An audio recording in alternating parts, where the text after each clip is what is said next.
Oh, Cat, I may need help with my.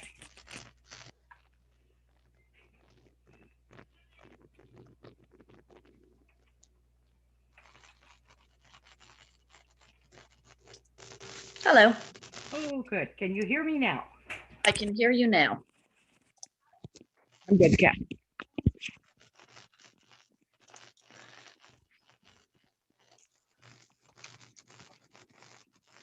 Had them on backwards. These Oh, really that's are something like I do. seances. Here is the requisite cat. These really are like seances. I'm sure mine will jump in the screen sometime soon. And it's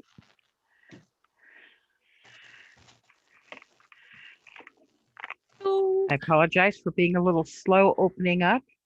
My system, if I tried from my main computer to open it, that was fine, but I tried from my cell phone, which I often do. It said it was waiting for the host. Oh, well then. It only knows naughty. me on the computer, obviously.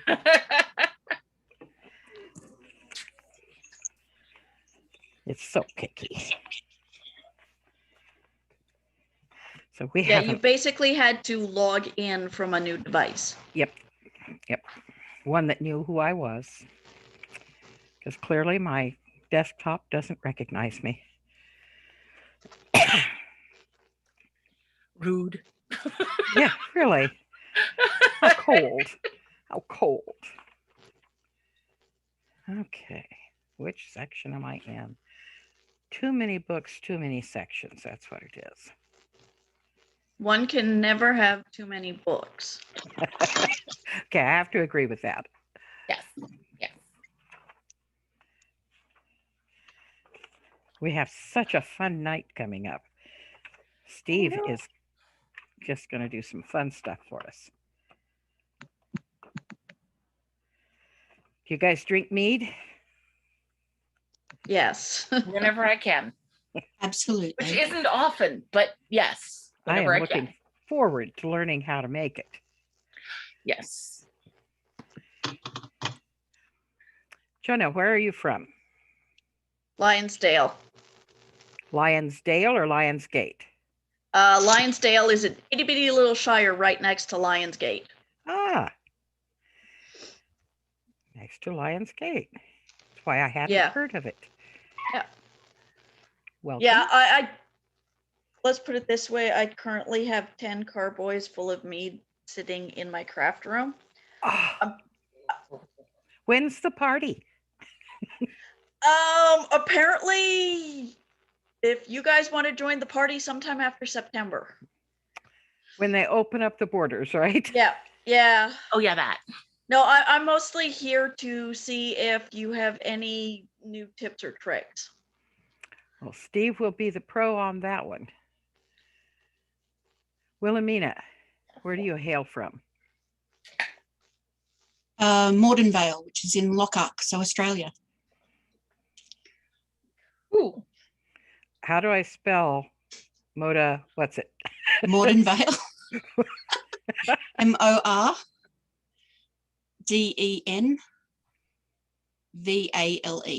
Thank you.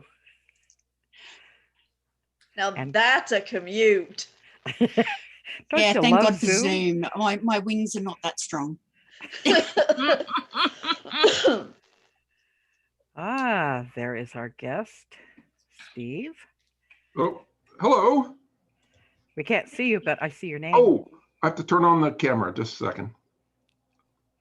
We're just going through welcoming and orienting where we're all from. Magda, you hail from? I hail from the Shire of Clundara and Principality of the Mist and the Kingdom of the West. Planet Earth, I guess. And just going.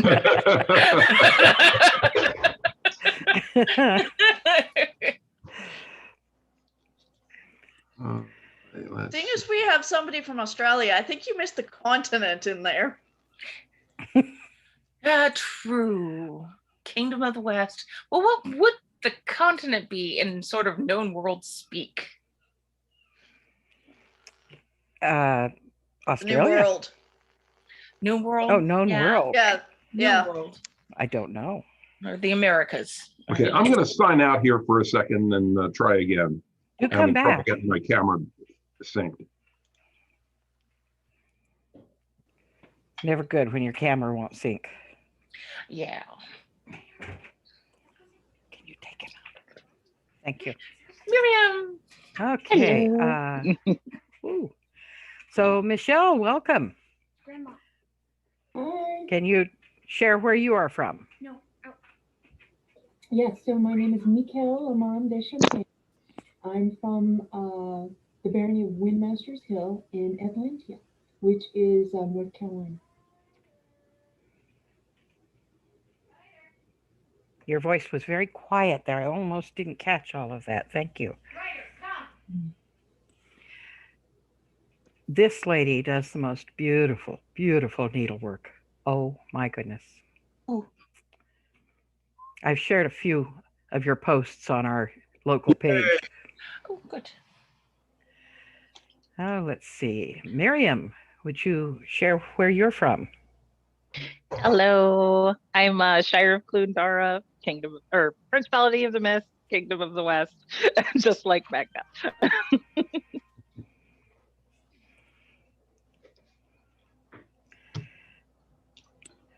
And we have Luca.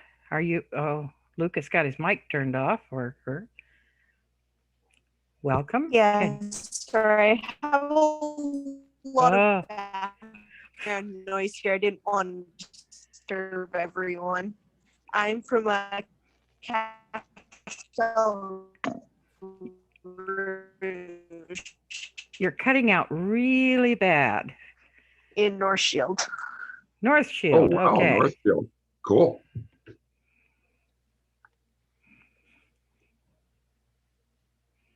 Thank you. Welcome to the group. Enga, can you share about yourself? Greetings. I'm from Canton of Amargarod, Barony of Crossray from Trimaris. Well, welcome. It's 10 o'clock right here, right now. Oh, well, thank you for taking the time to come so late. Yeah, and I mean, I'm loving the class because I have not tried doing mead yet. That's one of those things I didn't dabble into, but it's been on my list. So Cool. I'm glad that your class actually showed up. And I will probably shut off my camera because I still have to kind of wrap up some things for tomorrow for my kids for school and whatnot. So I'll be listening in, but then you just wouldn't see me. So I'll just shut it off, okay, when I disappear. All right. All right. Well, thanks for joining. So Absolutely. thank you for having me. Katerina, will you share with yourself about where you are from and who your partner is? Well, I'm wow, I mistyped there. We're from the Barony of Dragonslayer in Western Ontier, which is kind of an area directly west of Seattle area.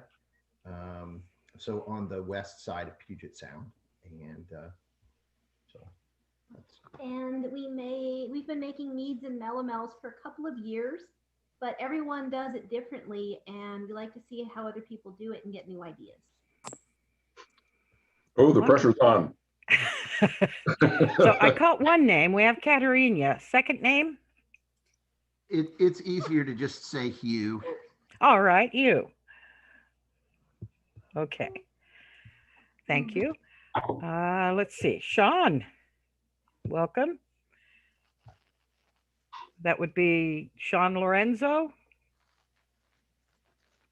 Where are you from?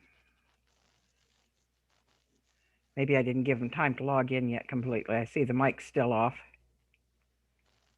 Sorry, I usually mute on my headset, not through the app, so I was double muted. I'm from Glendoofin, and I've been dabbling in mead for a couple of years now. Mostly just really simple sack meads, and I'm enjoying the process, so I'm hoping to learn a little bit more today. Wonderful. Thank you for joining us. Elizabeth Roper, where do you hail from? Hello, I am from Clundara, San Francisco. Good representation from your group here tonight. We're invading. We canceled our own A&S and we're just stealing yours. We have a new Technically, event it's- coming up. There will be a war. Technically, it's a pub crawl, people. Take the Australian example. It's just a pub crawl. Yeah, unfortunately, I can't offer samples or anything. We'll use our imagination. Right. We accept postage and gifts. Exactly. Tolene of Arundel. Arundel. Talina, you there? I'm here. How you doing, Steve? Doing good. Talina and I are in the same household from Caid, so we've known each other since like God was a small boy. Way too long. Are you still in Caid then, Tolene?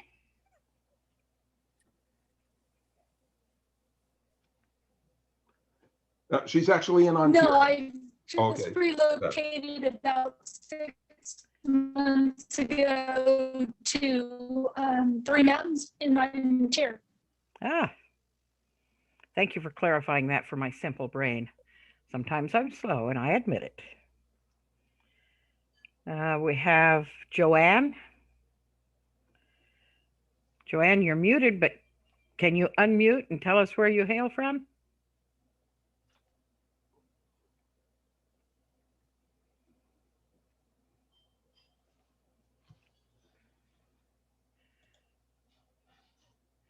From Michelle, I am Alvajast. It is a fun canton. Okay. Thank you. I'm trying to keep a little quick record here and I'm slow, so I'm going to learn how to spell that.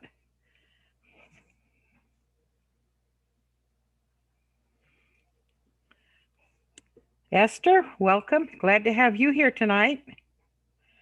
Are you able to join us auditorially?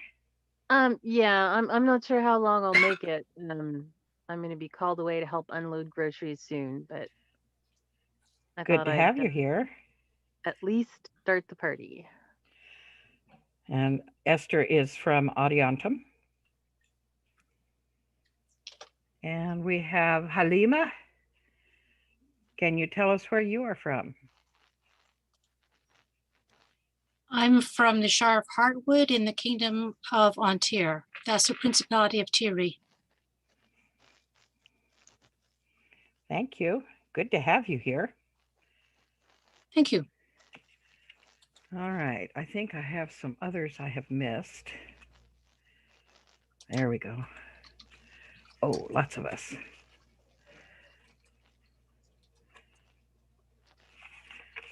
ATN, welcome. Introduce yourself and where you're from. Hi, I'm Etienne. I'm up in the barony of Three Mountains, just a little bit north of y'all down there. Let's see, who else do we have here?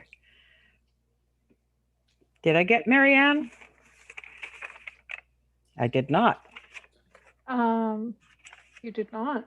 I'm Marianne. I'm from Avocal, so up in Canada. Thank you for joining us. Good to have you here. Well, thank you for letting all of us from everywhere attend. I love that this, it's a pain that we have to do Zoom meetings, but how wonderful that we get to meet so many people from so many places. Absolutely. Yeah, for just a little aside, for several years, about the last 6 or 7 years that I was living in Caid, I was head of a what we call it the Historians Guild, where basically every month somebody would do a class or a presentation on history or something like that, and try to cover all of the arts and sciences areas that weren't really addressed by other guilds. And we were, meeting in person at that time, obviously, and there was a lot of interest in in people, more distant people attending and participating, but we couldn't really get the technology to work, and not everybody could kind of sync up and all of that.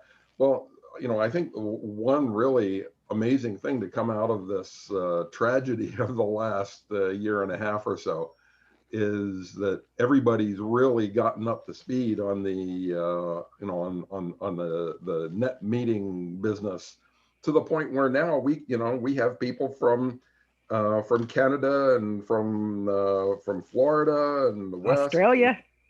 And Australia and North Shield, and it's mind-boggling. I think it's wonderful. How about Troy? Troy Mole? Where are you from? Oh, it's Hi, sorry. I was eating soup. I just moved recently from Caid to Antir to the barony of Adiantum, I think is how you pronounce Adiantum. Adiantum. Yeah, so we just got set up here, my wife and I, and looking forward to eventually meeting people in person. Wonderful to have you here. I think that's coming soon. Knock on wood, knock on wood. Okay, let's see. Anya, will you introduce yourself? I'm Anya Snehova Yavarnitsa. I live out on the coast, pretty much right opposite Cordoval. I'm amazed that my computer is working, or my camera is working, because it wasn't before. I've had a very frustrating evening trying to get it to work. Well, we're glad that I'm it's doing working. a class on marzipan. Yeah, I'm doing a class on marzipan for the Three Mountains Ethereal Court. And we tried to set something up back in the workroom so I could actually show people what I was doing. That was a mistake. Oh no. Anyway. It'll come together. Just have patience. It will. Brynjar, would you introduce yourself and where you hail from, for those who don't know? Sorry. Brynjar Olfus, hail from Adiantum. Been fermenting stuff for 4 or 5 years. Last 4 years roughly been doing all kinds of melomels, and so this kind of piques my interest. You're probably way advanced to where I'm going tonight, but glad to have you here. Any information is good information. The key to coming into a class like this is to look for those things you didn't know. Right.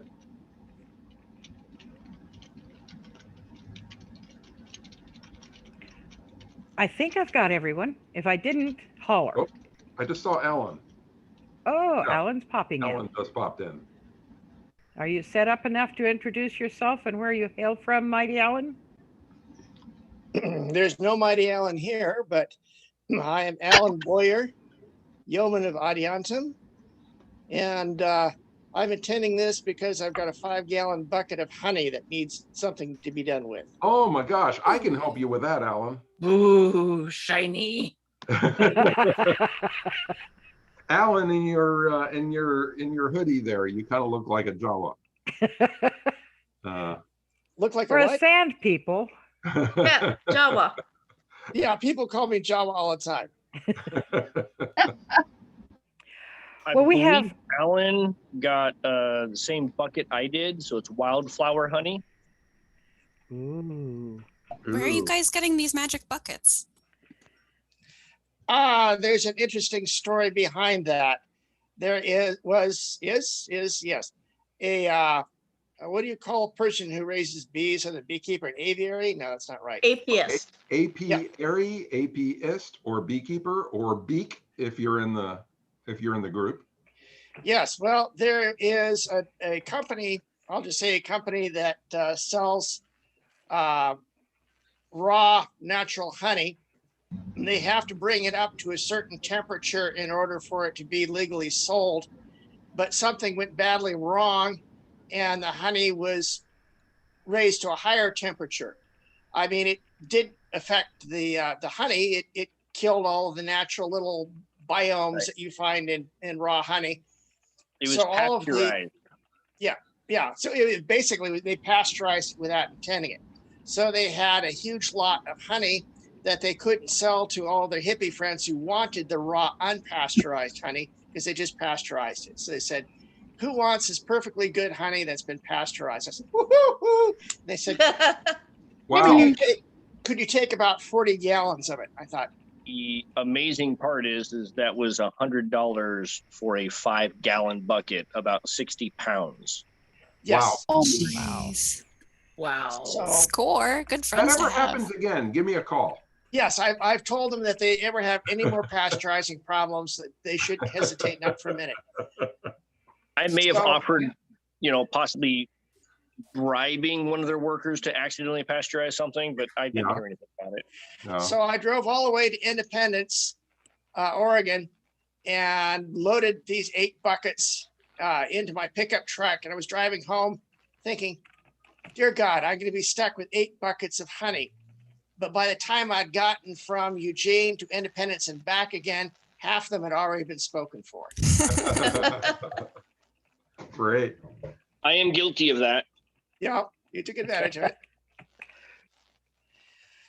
Well, Steve, we've all introduced ourselves, but it's your night. You are in Okay. charge of this meeting.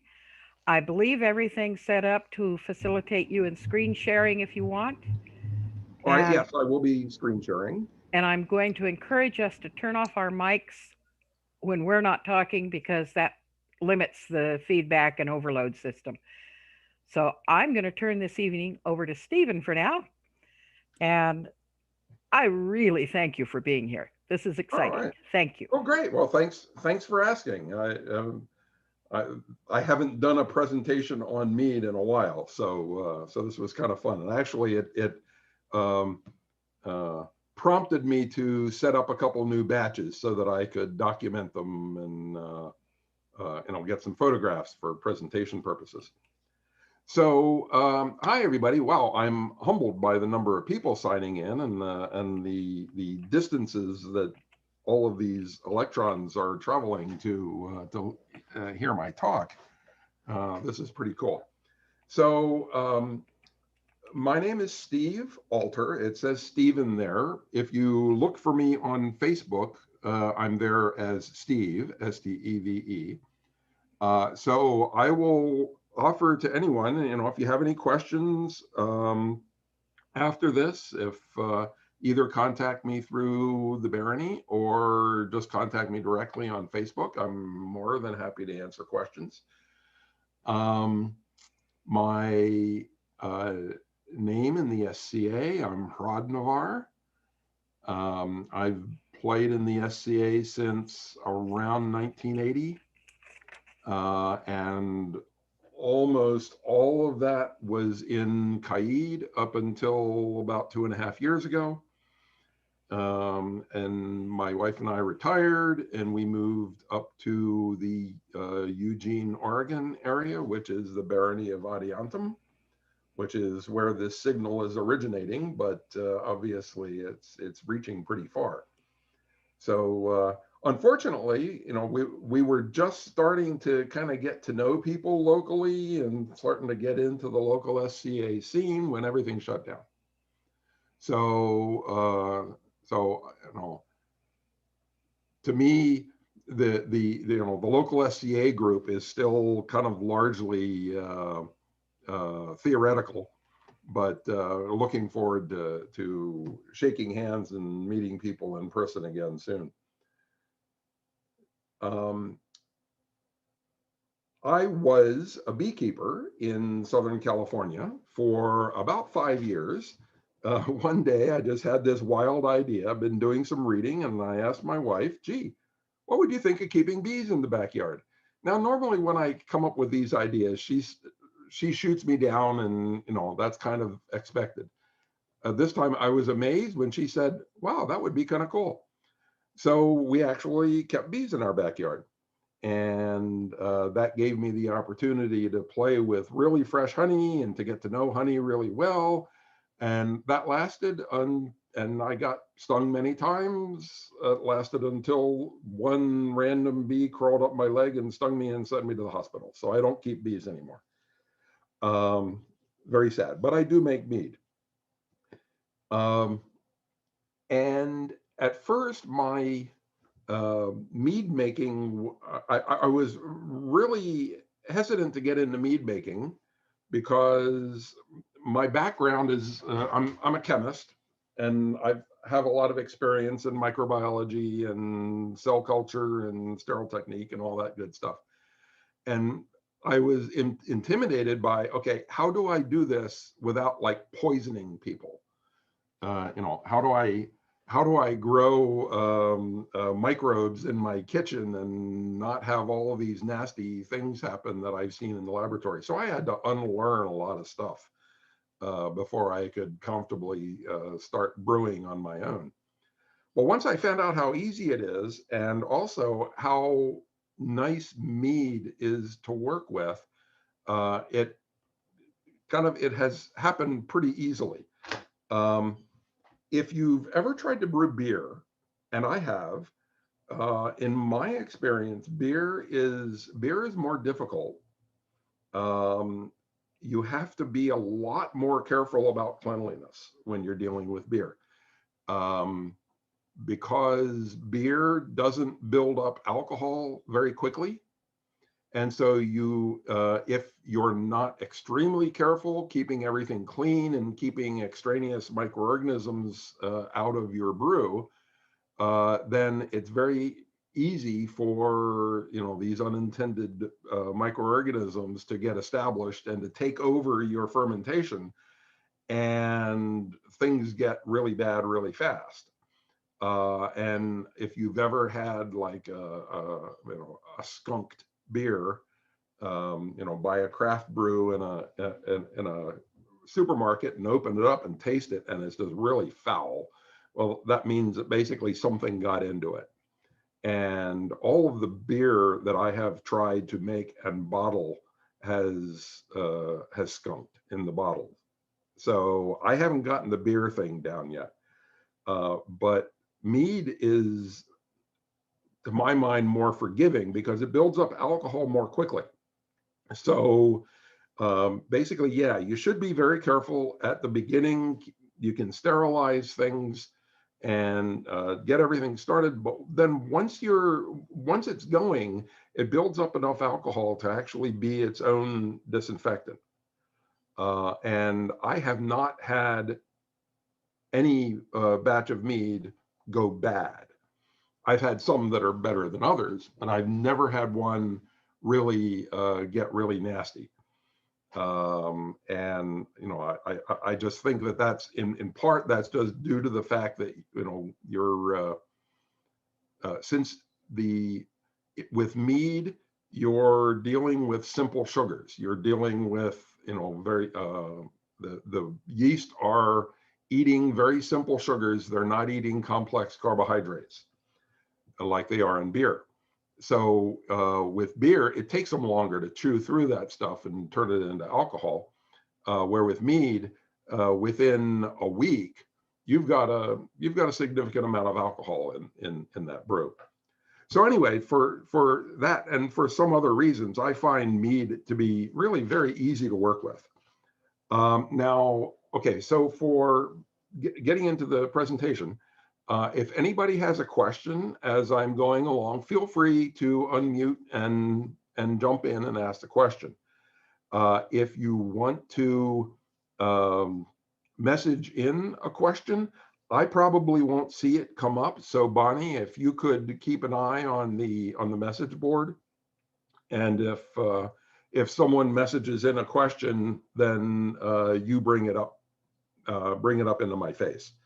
So I can answer it.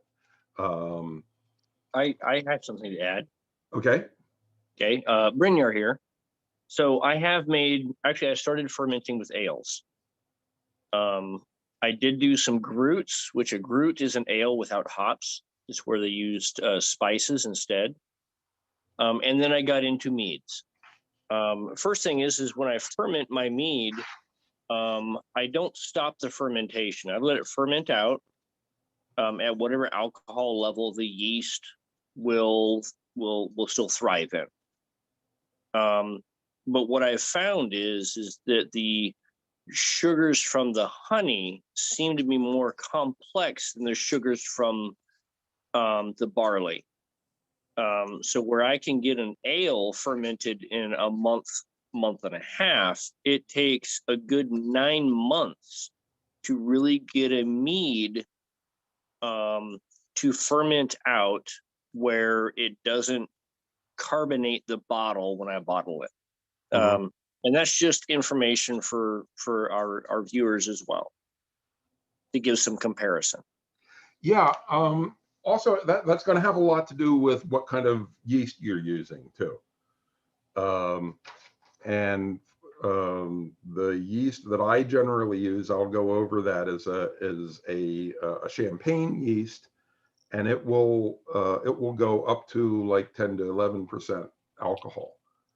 A lot of the beer yeasts cut out earlier than that, so they won't. So if basically, if you don't know, alcohol is a byproduct of the yeast feeding on sugar, and it's actually a toxic byproduct to them.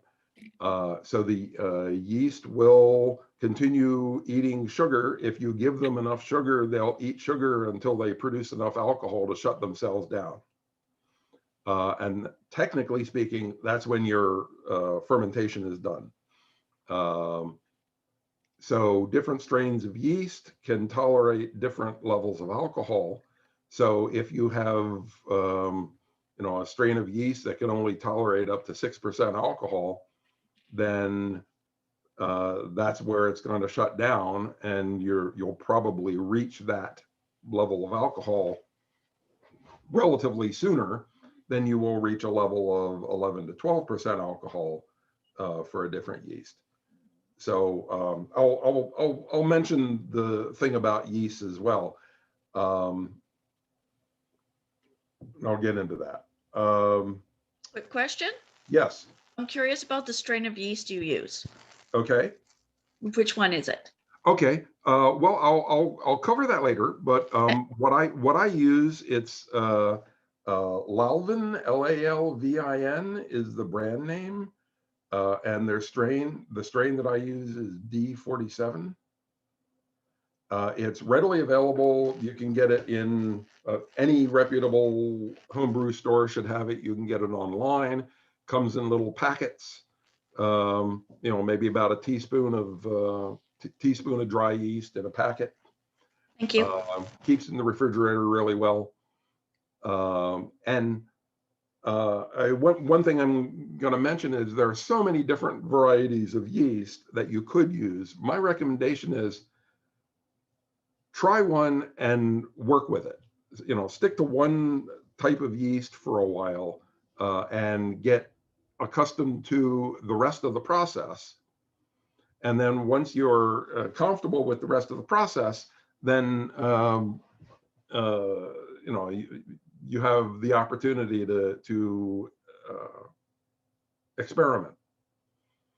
So that's my recommendation. So I started off with the D47 and had really good results with it, and that's pretty much been my go-to for most of what I do. A few times I've tried a few other strains, but that's what I usually come back to. Okay, so I am going to try to share my presentation here. Okay, Bonnie, it says host disabled participant screen sharing. Bonnie, you there?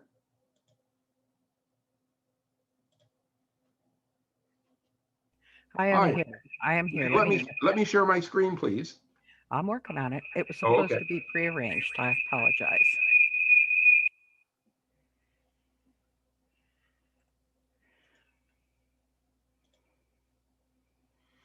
Also, I will say I've written up a handout to go along with this, which basically just kind of puts down in words, hopefully more words than what I'm going to spew here, just my thoughts on some of these issues. So if, you know, I'll modify it based on any questions that I get, and then I'll post it on the Baronial page where this talk was advertised.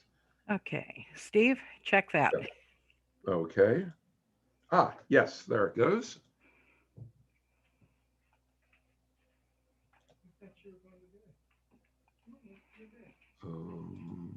Yay.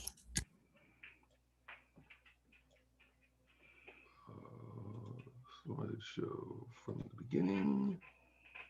All right.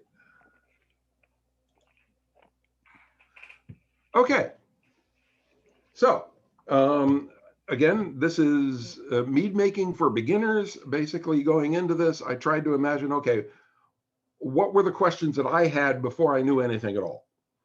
And so, you know, someone who's had experience may very well and probably had different experiences.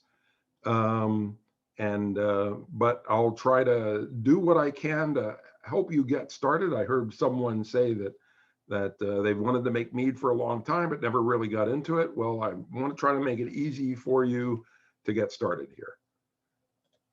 So first, what is mead? Mead is basically honey wine. With wine, we get the sugar from grapes. With mead, we just get the sugar from honey. And that's really basically what it is. I haven't gotten good enough to achieve this, but it's my feeling, my impression that you can achieve pretty much any flavor with mead that you can with wine. That you can really, you know,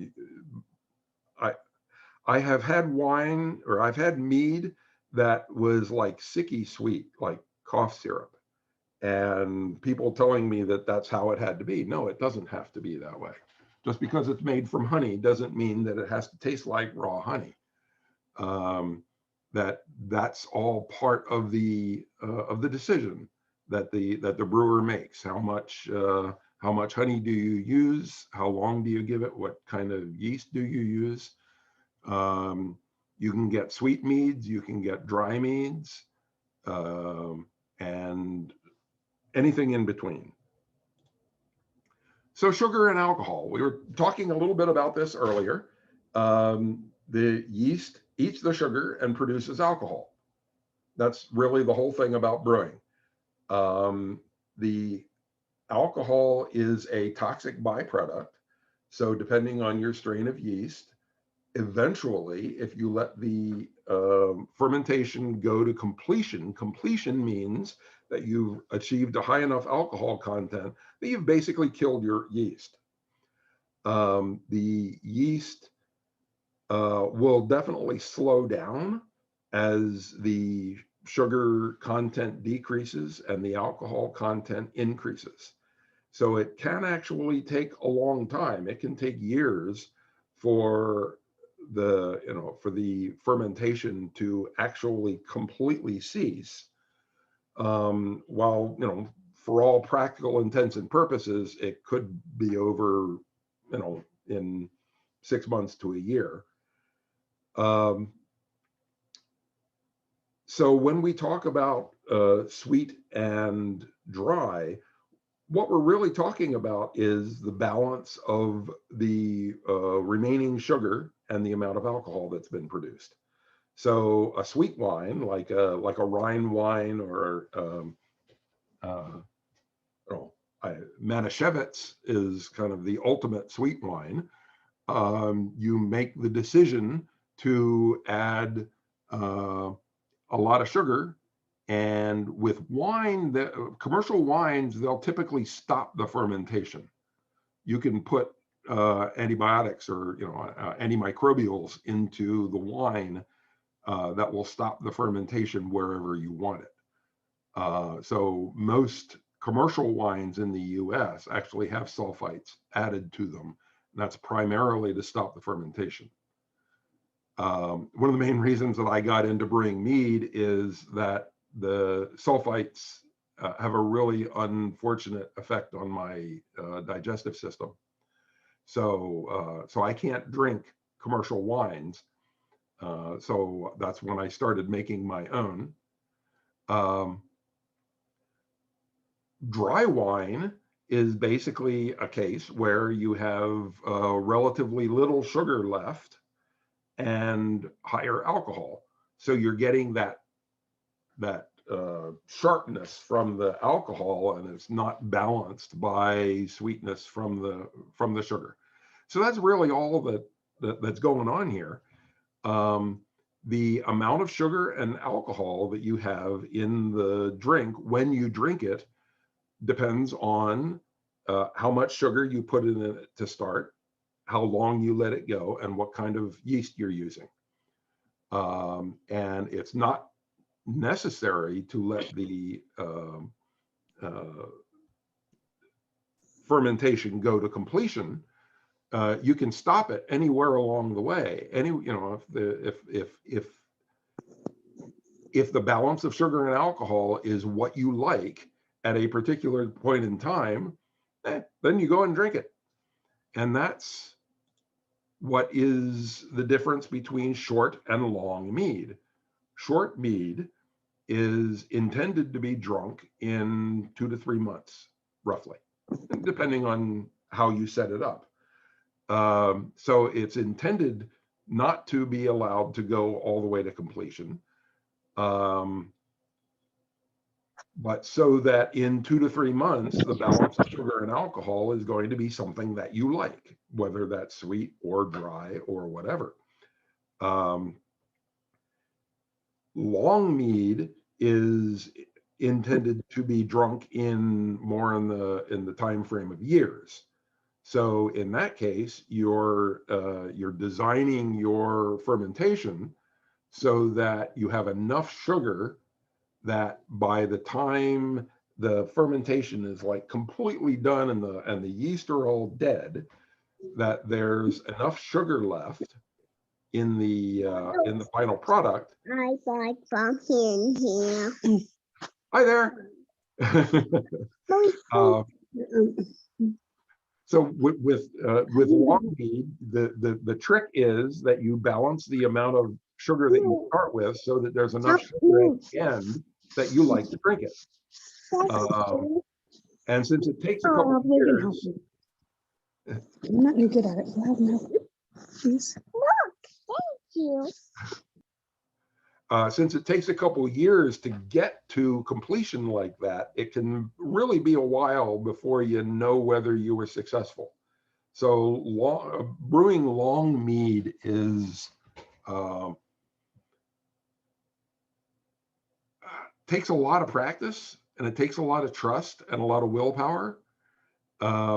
So what I'm going to be talking about here today is short mead. My feeling is that the easiest way to get started to actually grow some yeast and make some alcohol and make something that you like kind of requires that you be able to taste it sometime this year. If you have to wait for 2 or 3 years to find out whether you were successful or not, that makes it a little more difficult. So I'm going to talk about doing short mead, and you'll be able to decide whether you like it or not in a reasonable amount of time and be able to move ahead. Sanitation. I also mentioned this a little bit before. Certainly starting out, I would strongly recommend that you be careful with sanitizing your equipment. I know, there are people that experiment with wild yeasts in their mead. There was someone who was advertising a class on that for one of one of the Zoom sessions that's going on nationwide, and that's really cool. And that would, that would be a really neat project. Personally, a little more adventurous than I care for, because I've done too much microbiology. But some basic sanitation is important, particularly when you're getting started, and also particularly if you're going to be bottling this stuff for long-term keeping. So, I would say definitely learn the basics of that. As I said, mead is more forgiving than beer in that if you get everything started pretty clean, it'll stay pretty clean by the fact that it's building up alcohol. Most of the yeast that strains that you're going to use have a higher alcohol tolerance than your average wild yeast or microbe. So basically, they'll be able to poison any competitors and help you get past that hurdle. So one thing that you need to be aware of, and I'll show a picture of a bottle of this later, there are typically iodine-based sterilizing chemicals that are used and specifically sold for use in brewing. The brand I use is called IOStar. I know there are at least 3 different brands, but they're all pretty much the same thing. Really easy to use. Depending on the instructions, you just measure out a bit of the concentrate and dump it into a gallon or 5 gallons of water. And then you just have to rinse your equipment with that. Let it sit for a few minutes, and that'll kill all the bugs on your stuff. And you can choose not to rinse it off when it's dilute. And you just have a film of this stuff on a bottle or something. It's safe to drink it, and it doesn't contribute any noticeable flavor. Or you can just rinse it off, and that's easy enough as well. So that's one of the main things that you need to get and be able to use when you're brewing. Get a container of that. Also an airlock, and I'll show a picture of one of those. If you haven't come across those before, it's just a little plastic contraption that basically plugs into a rubber stopper that you put on top of your jug, and it allows the gases, carbon dioxide produced during fermentation, to escape without allowing ambient air and yeast and stuff in. So just a very simple thing, costs a couple of bucks. You sterilize it in your iodine-based sanitation before using it. So very easy to use. Okay, so get into materials. Well, obviously, honey.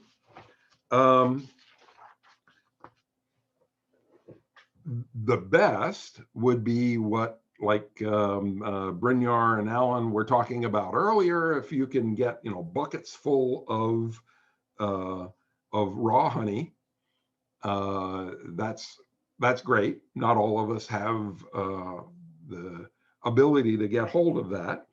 You can keep your own bees. That's maybe a little going a little out of the way too. If you're just getting started and you just need to learn the process, I highly recommend the Costco Kirtland wildflower honey. It sells currently for less than $3 a pound. It's not terrific honey as honey goes, but it's clean. It comes from reputable beekeepers. Costco advertises that they only deal with North American beekeepers, and that's a potential issue if you find other really inexpensive honey in stores, and you can find really inexpensive honey, but really inexpensive honey might not necessarily all be honey from what we know of it. Basically, the U.S. Department of Agriculture allows a lot of things to be called honey that maybe shouldn't be. You can bulk up your honey with sugar water, for example. You can, and a lot of honey from other countries, particularly China. China's a real bad actor in this area. Other countries don't necessarily have the restrictions on pesticide use that we have here in the U.S. and also in the European Union. And so you can get some honey from other countries that that have unrestricted use of pesticides. It can be a problem. Actually, it is currently illegal to import honey from China into the United States, but it still happens. So, so if you need inexpensive honey, I recommend the Costco. You can get it in 5-pound jars at less than $3 a pound. There is a beekeepers supply store in Eugene called Glory Bee. And they used to operate a brick and mortar store, but I don't think they do anymore. So I'm not entirely sure how they provide their product, but they do an online mail order business.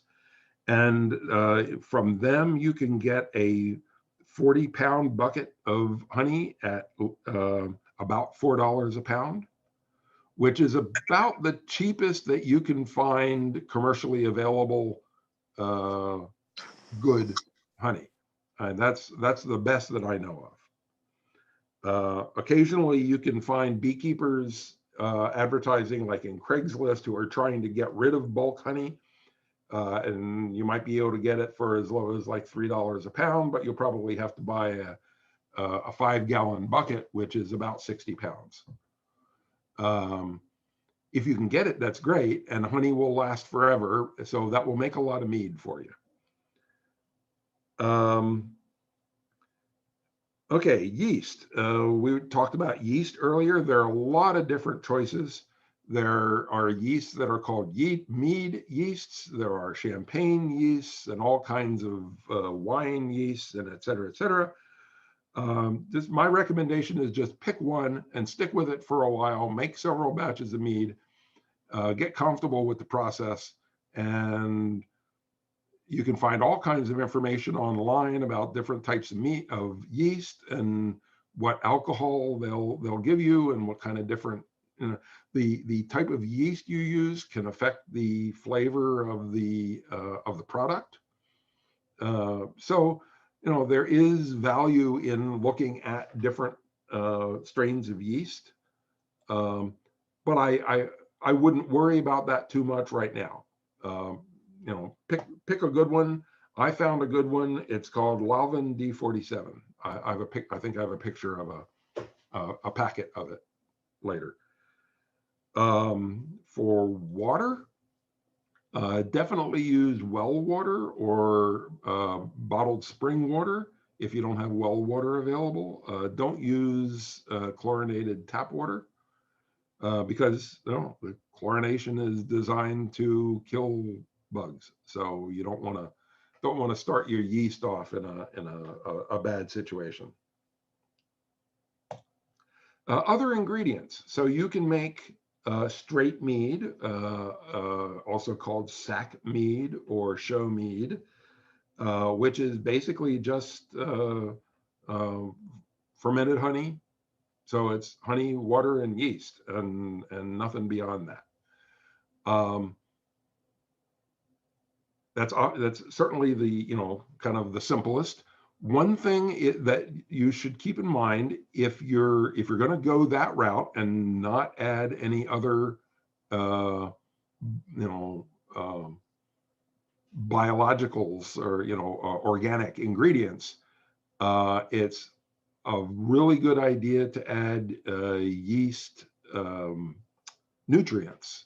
You can buy yeast nutrients from homebrew stores, and it's like you put a teaspoon in for 5 gallons or something like that. Or another option, use the medieval route and just put a handful of raisins in your mead. By handful, I generally define that as about 20 raisins. I usually chop them up. If you do that, that'll give your yeast enough of the other nutrients that they don't get just from the honey. If you don't give them nutrients, some yeast strains can give you some really strange products.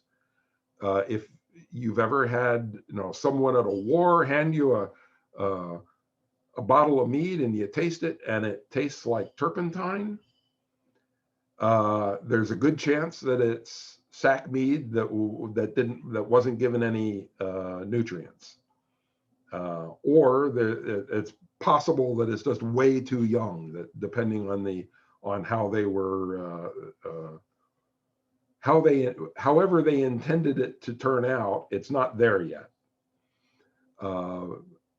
Mead should not taste like turpentine.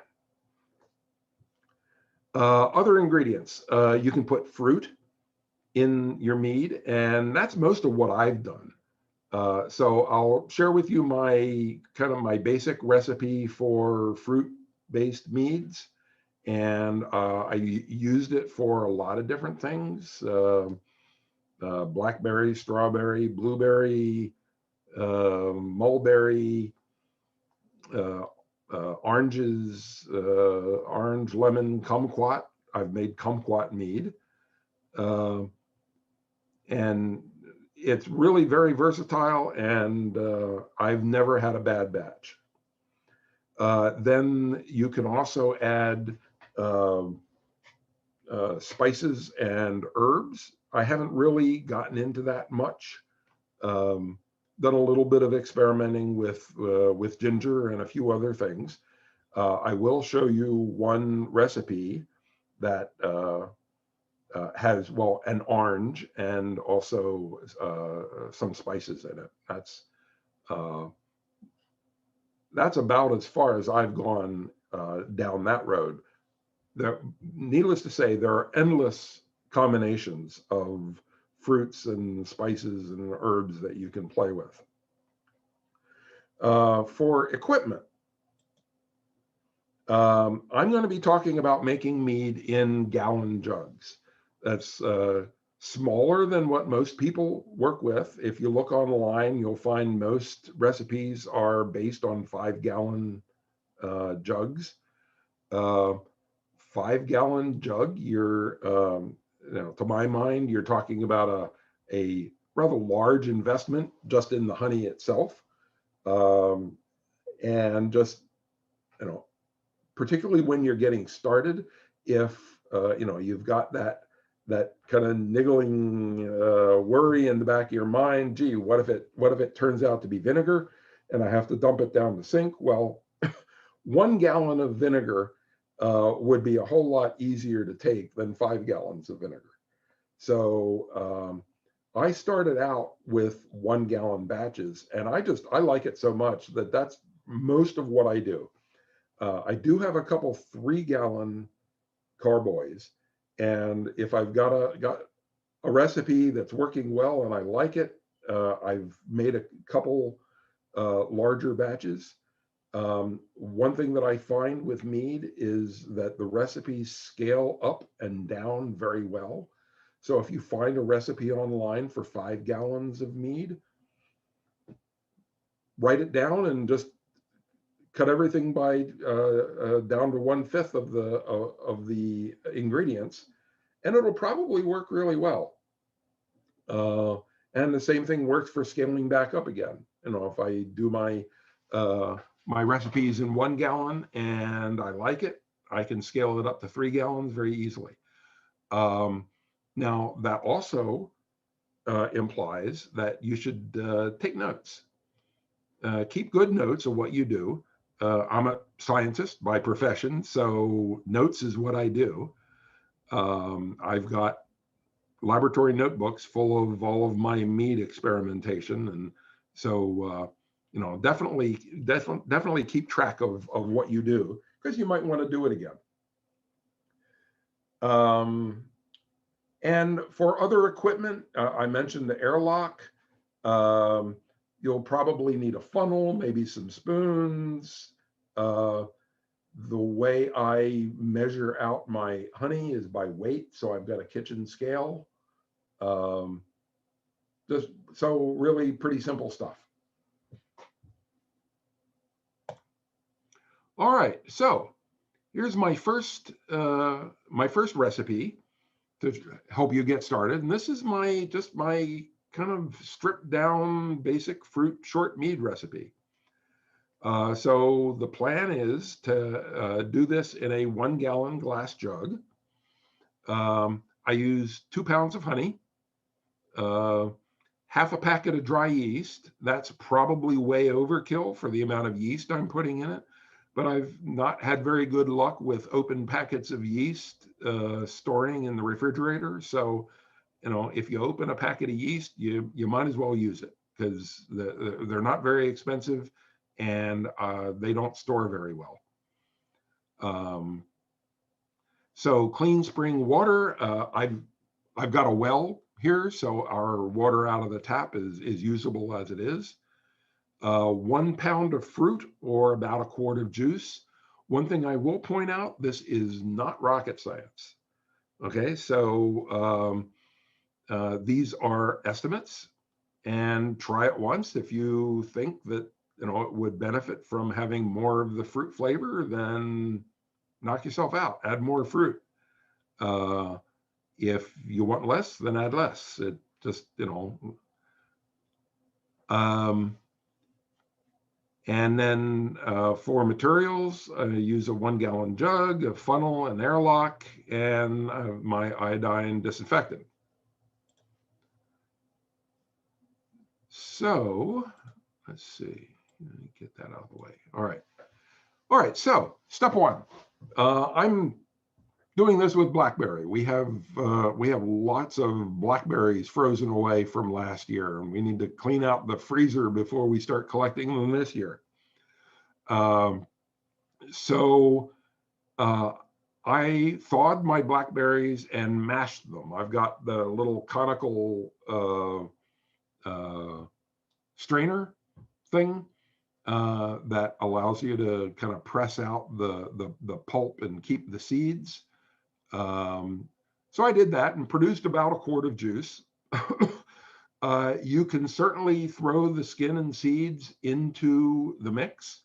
That's another choice of your design. Adding the skin and seeds can add different flavors, just like in making wine. Whether or not they include the skins from the grape affects the quality and the taste of the wine. So for this one, I just choose to use the juice, and also particularly with blackberries. Blackberry seeds are kind of nasty, so I just don't like to deal with them. So I got rid of the seeds up front. So you can, if you choose to put the skin and the seeds into the boil, you can always strain them out at the end of the boil, or you can leave them in for your fermentation. All of those are design choices you can make. You may choose not to boil it. To my mind, this is part of the sterilization of the of your process, and the wild fruit coming into your fermentation can bring in some unwelcome guests.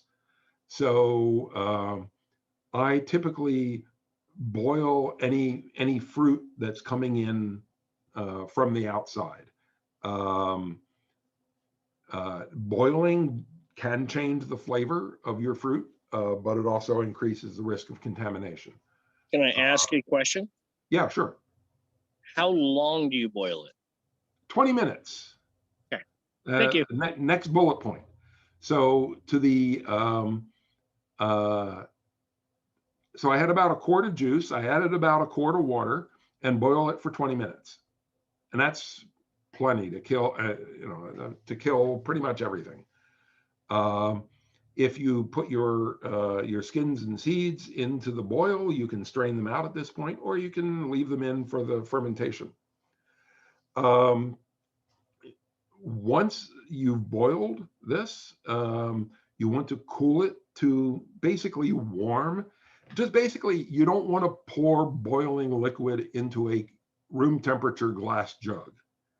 I say this from personal experience. So you just cool it down to just so that it's warm. I add ice cubes, or you can just cover it and let it cool down naturally. While that's boiling, I sanitize my equipment. So here are a couple pictures on the left. This little thing here, that's the airlock. And that the rubber stopper is the right size to plug into the top of a glass jug. And if you haven't seen one of these little guys before, they're kind of cute. There's a stem going up through the center. Basically, you use this by pulling the cap off the top. There's a little piece inside that falls out. You fill it up with water up to this line here. Put the little piece back inside it, put the cap on it. Then when you plug that onto your jug for the fermentation, the gases escaping from your fermentation will bubble out through here and bubble out through the cap, but outside air cannot get in. It's a really ingenious little thing and costs a couple bucks. Not a big deal. But definitely a good thing to have. One problem I have had in the past is fruit flies.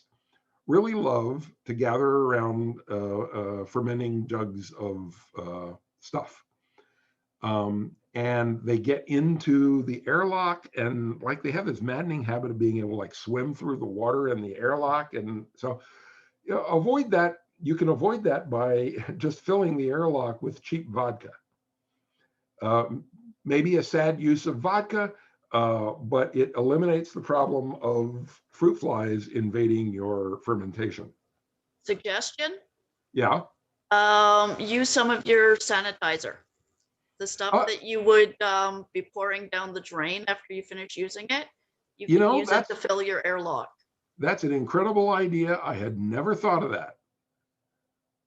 And avoids alcohol abuse by throwing away perfectly good vodka. Okay, great, thank you. I will remember that. So sanitizing your equipment. Oh, and this is the sanitizer that I use. The brand is IOStar. The brand doesn't really matter. There are several brands available.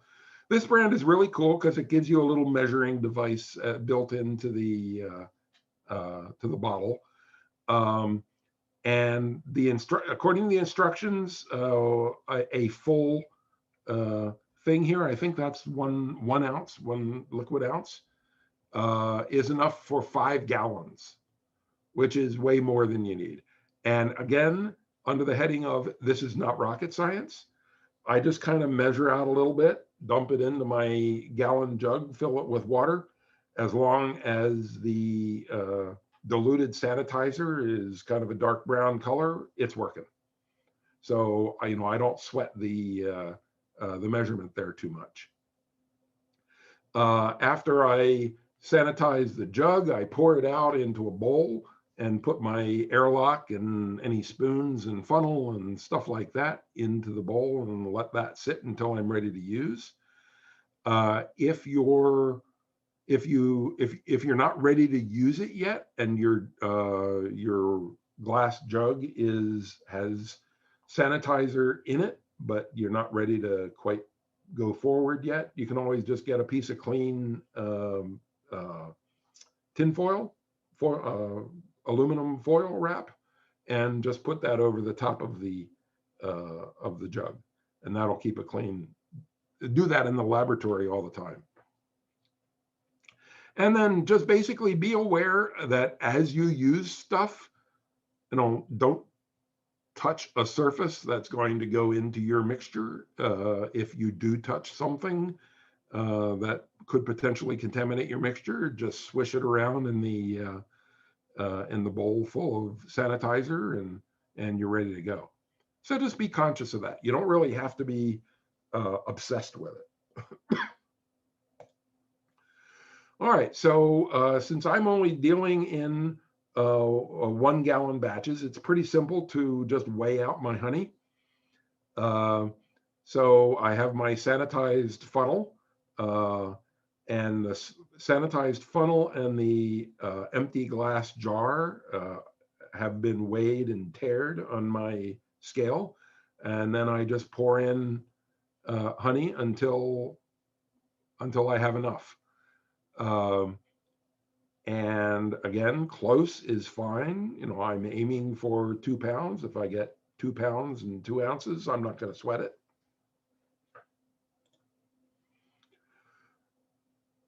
So you remember we had already boiled the juice, the blackberry juice. So I just then pour that boiled juice into the jug along with the honey. Fill it about halfway with water, and shake it to dissolve the honey. Add some yeast, and there's the packet of yeast right there. Costs a couple bucks, I think, per packet. Shake it to wet the yeast. And then I top it off with water up to about this point where the jug starts narrowing. So that's really, it's not really a full gallon at that point. It's like about 80% of a gallon. And I'll show you why I do that later. But the amount of honey that I'm using is kind of titrated to this amount of water. If I wanted to make a full gallon, I would add 2.2 pounds of honey. Also, you'll notice that I did not boil the honey.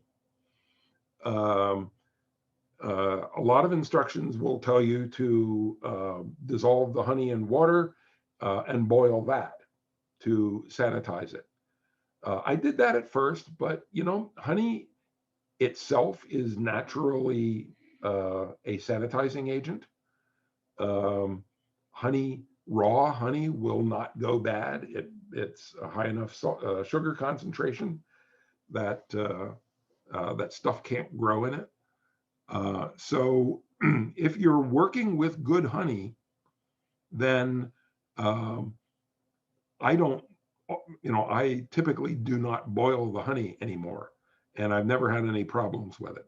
That's another reason not to use cheap honey of unknown origin.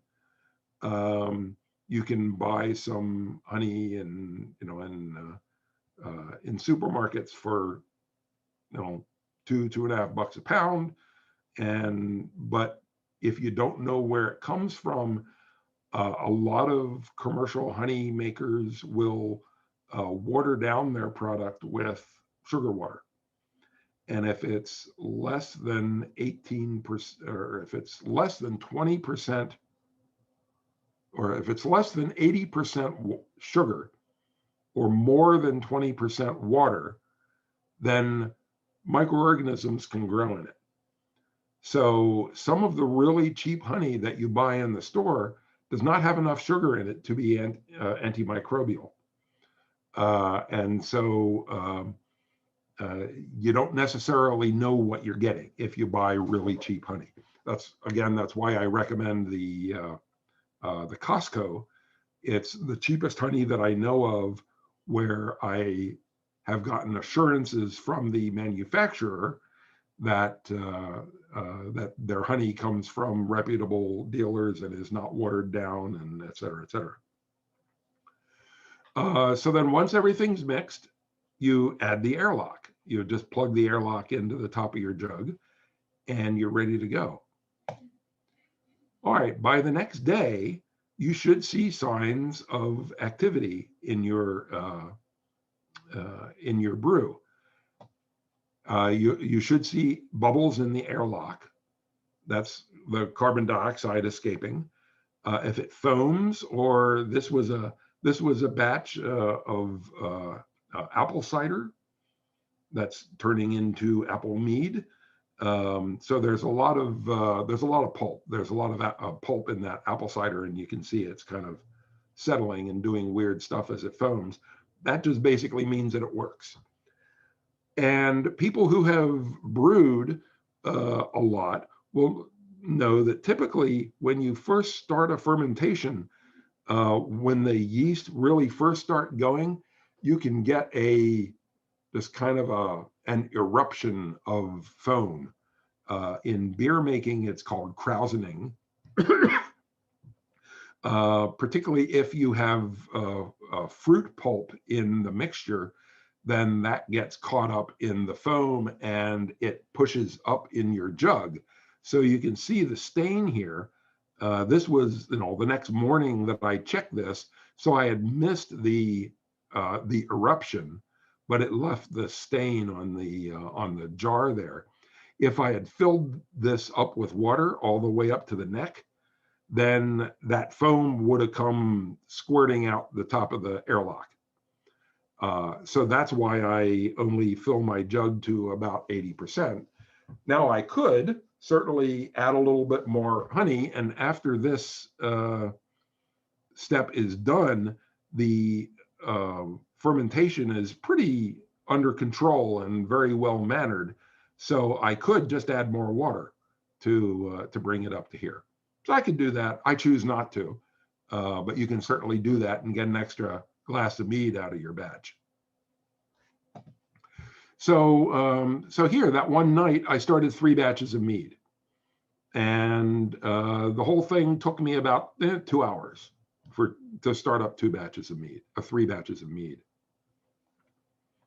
So there, very happily sitting, my bathroom becomes the brewery. We've got open counter space, and just in case a disaster happens and the mead does come shooting out through the top of the jug, then it's easily cleanable. All right, so the next step is basically to ignore it for 2 to 3 months. One of the things I like about short mead is that I only have to wait for 2 or 3 months. With long mead, and I think I'll mention that in a few minutes, but with long mead, I would add a lot more sugar. I would add like twice as much honey if I intended for the mead to be drinkable in a year or 2 years or 3 years. So, it's going to be, even way too sweet in 6 months. So the nice thing about short mead is that you have a drinkable, pleasant product in 2 to 3 months, and basically in 2 to 3 months, taste it. By that time, you've generated enough alcohol that you're not really endangering the whole process by opening it up and pouring out a little bit. So, I just open it up and pour out a little bit into a shot glass or something and taste it. And hopefully, it may still taste a little sweet to you. Okay, great. Let it keep going. If you like it, drink it. If it's too dry, that means that you didn't add enough sugar to start with. So you can just add more sugar if you want to. If it's drier than you prefer to have it, mix up a little more honey and dump it in, and the yeast will pick it up from there. So as I say on the bottom there, my 1 gallon short meads basically generally don't last long enough to go into bottles. What from regularly tasting it, 2 to 3 months is a long time to wait for something like this. And, so I kind of sneak a little taste here and a little taste there. And when it's good, the, when it's the way I like it, there's a kind of a window there. If I let it sit too long, then it's going to get drier. If it gets drier, that's fine. I can just add a little, back sweeten it with a little honey and let it go a little longer. And also, so, by the time I've tasted it several times and poured some off, there's generally not enough left to be worth bottling. So I'll usually pour it off into a bottle or a jug or something, and it'll be gone in a week or two. If I want to make some to bottle, then I'll move up to my 3-gallon carboys and make larger batches. And then from that, I can get several wine bottles full of mead that I can sock away. And then what do you do with the debris at the bottom of the jug? So after this stuff has been brewing, you saw in the picture earlier of the apple cider mead that I was brewing. There's a lot of apple pulp in there, and eventually, in 2 or 3 months, that stuff will settle, and you'll have a layer of pulp at the bottom of the jug. Most of the liquid in the jug should be pretty clear. It won't be sparkling clear, but it will be pretty clear. So that stuff at the bottom is going to be fruit pulp. It's also going to be dead yeast. Basically, in 2 to 3 months, you've gone through many generations of yeast, and they fall to the bottom, and their progeny eat them, but hey, if you go to a health food store, you have to pay money to buy dead yeast. So there's no harm in drinking it here. And even though it doesn't necessarily look terribly palatable, it kind of looks like mud. To my rather undiscerning palate, I've never really been able to notice any difference when I drink the dregs. So, rather than waste it, I just call it a health food drink. But if the appearance of drinking mud is a little too much for you, you can always put it through a coffee filter. And, just a simple conical coffee filter. The paper filter will plug up pretty quickly, and it'll run very slowly. So just pour it in and walk away from it. By the morning, you should have a glass of very clear mead, and which by that time is probably the end of your batch. So you can enjoy that and get ready to make your next batch. All right, so this is my next recipe. So I showed you the picture and I talked about the apple cider mead that I was making. So apple mead is called cider. And actually there are historical names for meads that you make with different starting materials. If you start with grapes, it's called Piment. If you start with mulberry, it's called Morat.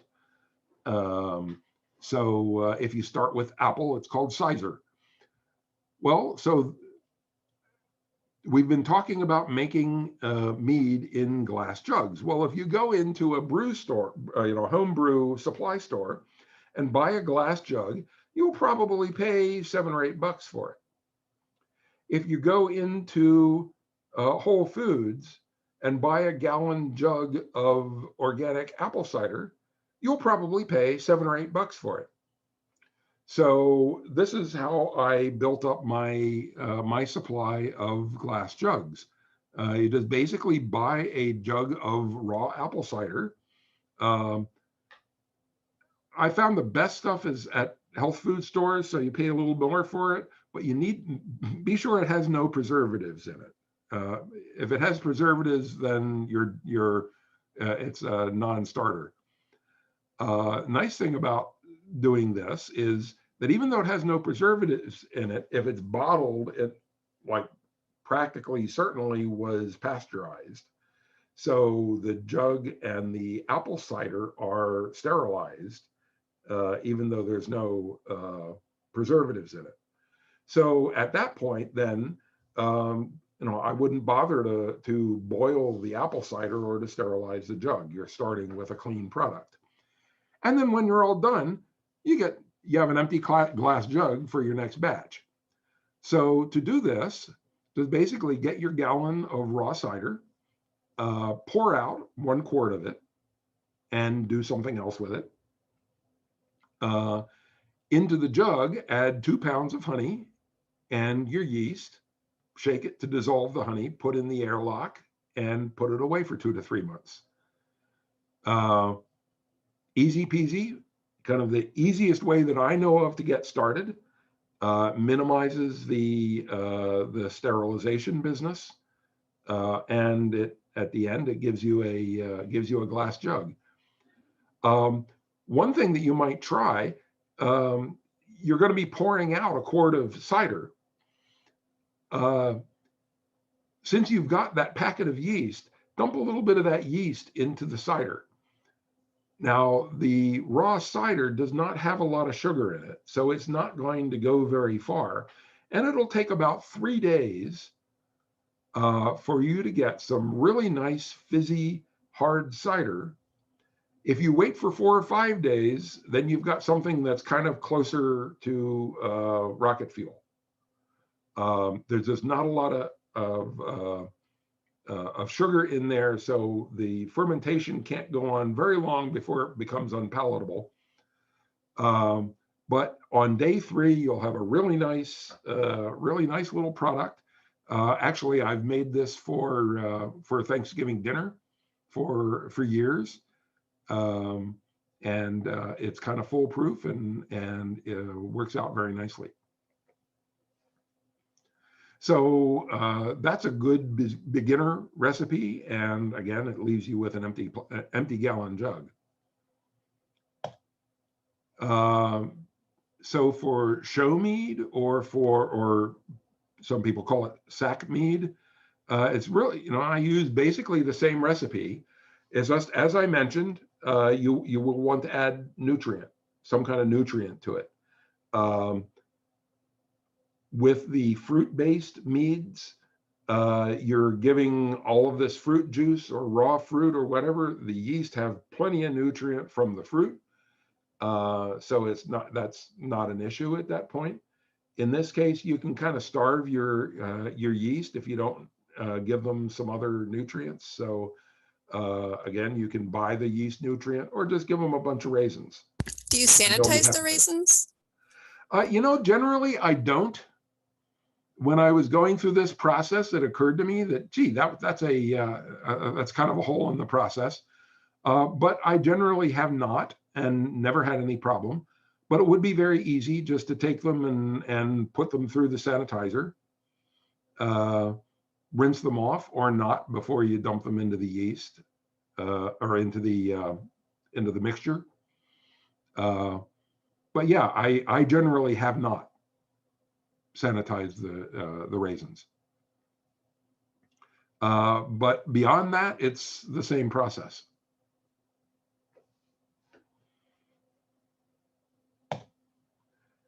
And then Joe's Ancient Orange Mead is a go-to. I don't know, just about anybody who's brewed a lot of mead will have done this at one time or another. This was actually the first mead recipe that I ever followed when someone in Caid showed me how to do this. It's practically foolproof, very easy, and comes out with just a really nice, tasty product. So again, this is scaled down to a gallon jug. Most of the recipes you'll find online are for 5 gallons. Again, 2 pounds of honey, a large orange just cut up. I have sterilized the skin of the orange, but I don't worry about the inside of it. Add a handful of raisins, cinnamon, cloves, nutmeg, allspice, whatever. Watch out for cloves. cloves can really bite you. One clove goes a long way in a jug of mead, so watch out for them. Add your yeast, top it off with water, and you're ready to go. Again, same process. Seal it up with the airlock and try it in 2 to 3 months. So, again, and I think that's the last one that I've got there. So if you want to, once you've gotten comfortable with the process and working with 1 gallon, you can get a larger container. You can go all the way up to 5 gallons if you want. I kind of like working with 3 gallons. It's less weight, and 3 gallons of mead is plenty enough to be dealing with at one time. If you want to move into long mead, then I use 4 pounds of honey per gallon. It's going to be going for a much longer time. You're going to be generating a lot more alcohol, and you need a lot more honey to make sure that by the time the fermentation is done, it's still sweet enough to be tasty. And again, tasty is by your definition. If you like really dry wines, then you might want to use a little less honey. If you're a fan of Manischewitz, you might want to use more. So with a long mead in 2 to 3 months, you would typically transfer the liquid, pour it off the dregs into another jug. That's generally called racking. You pour it off into another jug, put a clean airlock on it, and put it back in a closet and let it sit.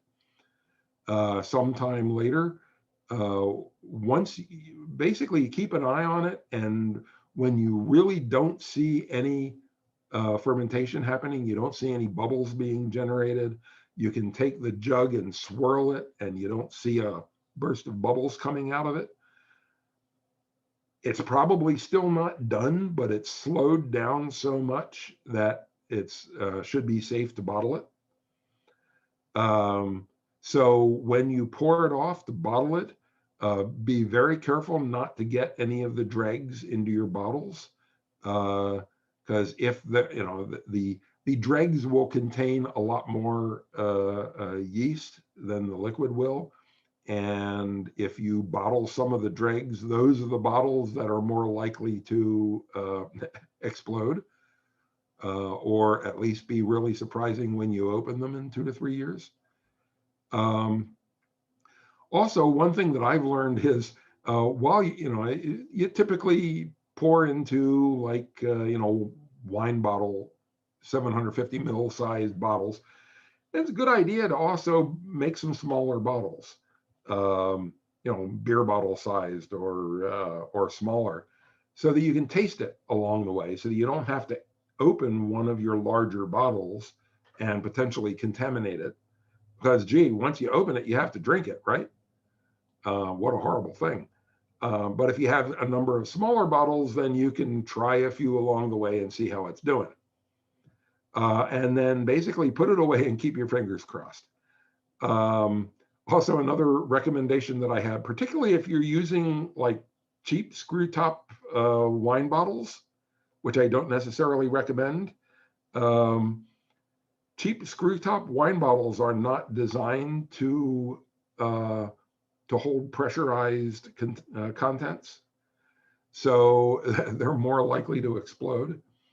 So if you do put away some bottles, I would recommend putting them into cardboard boxes with cardboard separators. Like if you go to Costco and go down the spirits aisle, you can get empty vodka and rum boxes that have those nice heavy cardboard dividers. Get a couple of those. So that way, if one of your bottles explodes, it won't make all your other bottles explode. I had that happen one time. had like bunch of mead, 4 bottles of mead put away for 2 years, and out in the garage I hear this boom, boom, boom, and 3 years worth of mead in a puddle on the floor. So so be careful, but also if you're going to do that, use good quality bottles. And then when you do finally open a bottle, open your first bottles carefully, because bottling a long mead, you're betting that you know how much fermentation is going to happen in the bottle during those, that remaining time. If more fermentation happens than you thought, then it could be very surprising when you open that bottle. And that is the end of my presentation. Yay!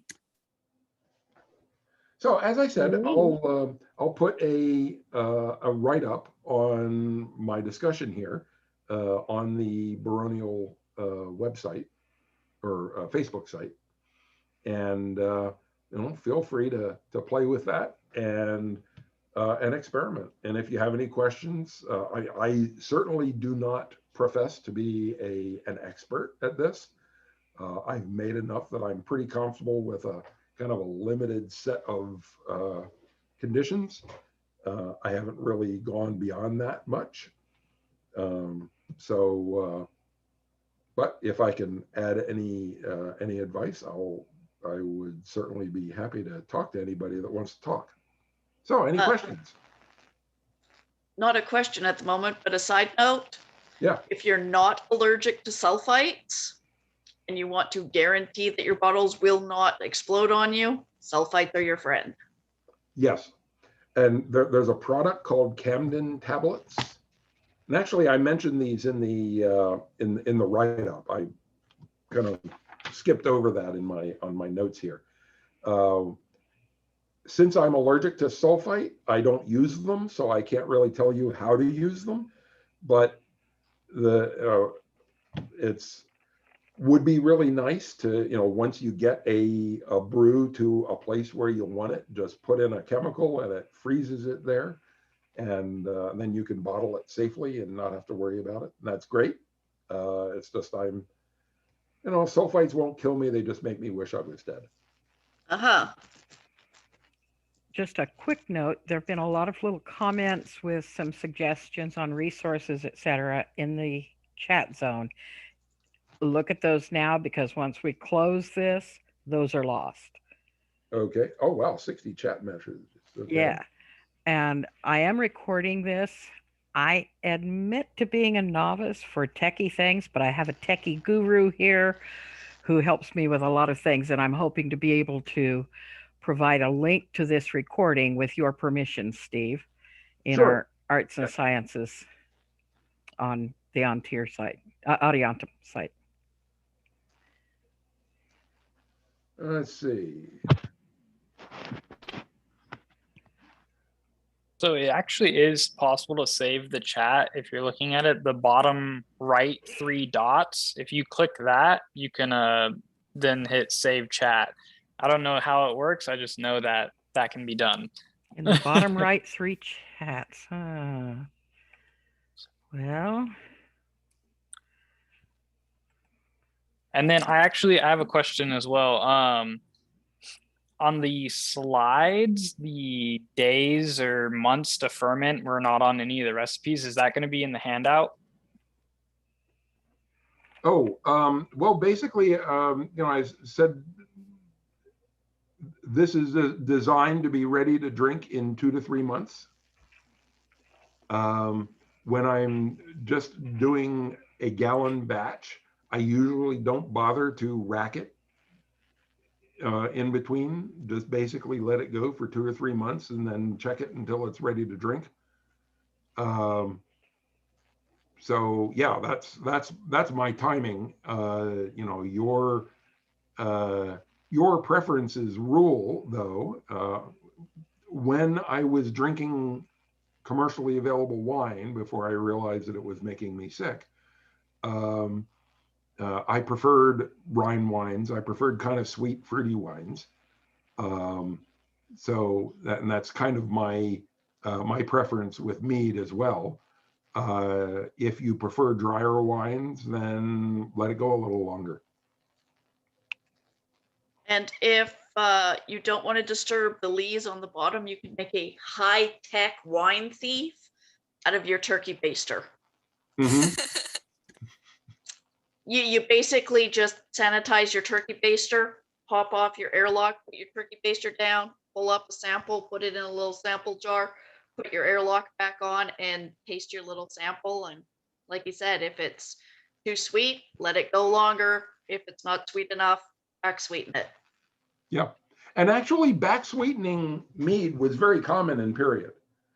You know, that was an everyday occurrence. And so, you know, there's no downside to it. Basically, if the fermentation goes a little too far, just drop in some extra honey, and the yeast will take care of it. Kathy Douglas wrote in a comment, I've been told honey does not contain enough water for anything to grow in it. Actually, I've done some research on this. I've got an article in Complete Anachronist from from Tournaments Illuminated from a couple of years ago. I published an article on preserving fruit in honey, and that article contains a kind of an in-depth dive into the chemistry of honey and what honey does, how honey works, and how it can be used. So a lot of interesting stuff there. So if you're interested in following up on kind of the chemistry of honey, I offer that. If you want to get a copy of it, you can drop me a Facebook message. I'll send you the manuscript. Steve has several publications. He is a regular contributor to Tournaments Illuminated, and is it 2 or 3 complete anachronists? Just one complete anachronist so far. I'm working on another one. Complete okay. Anachronist is a big project. Yes, it's a book. Yeah. Tournaments Illuminated articles are a few pages. And a Complete Anachronist is 60 pages. So it's basically it's a major commitment. It's a book. Yeah. So actually, what I'm trying right now, I'm working on writing up what I have on beekeeping, medieval beekeeping, and so I'm structuring it to publish a few smaller articles in Tournaments Illuminated, and then pull them all together and submit them to Complete Anachronist. That is cool. Have you met Her Grace? You should have met Her Grace Eleanor de Bolton. Oh yes, definitely. Yeah. Yes, delightful. Okay, person. Cool. But I think that, yeah. You know, the two of you, her gardening and your beekeeping. Let's see. Yeah, someone mentioned why yeast, sweet mead yeast. Yeah, there are a number of different choices of yeast. I just say the Lalvin D47 just because that's the one that was that the person who taught me used, and I tried that and it worked, and I've had a lot of success with it, and so that's kind of my fallback. The on-tier tends to prefer the EC 1118. Okay, yeah, that's a good one too. It generates a higher alcohol content than the D47. Yep, and CO2. It's a champagne yeast. Yeah. Let's see. Freezing helps you get more juice out of your fruit. I didn't know that. My My blackberries were actually frozen. We had a bumper crop of blackberries last year, and so you know, we've still got a few Welcome to gallons of Oregon. blackberries in our freezer. The ice crystals puncture the cell walls. Yeah, okay, that makes sense. It's basically why we can't do human cryogenics. Okay. You get juice. Yeah, basically you juice the human. Ew. The more you know. Different class entirely. I've got Oh, a okay. bumper crop of raspberries sure I I'm needed gonna that. try. Yeah. What about elderberries? I've got a couple of elderberry trees I have access to. Elderberry should work. You know, if you do anything with elderberries, you should know that elderberries can be toxic.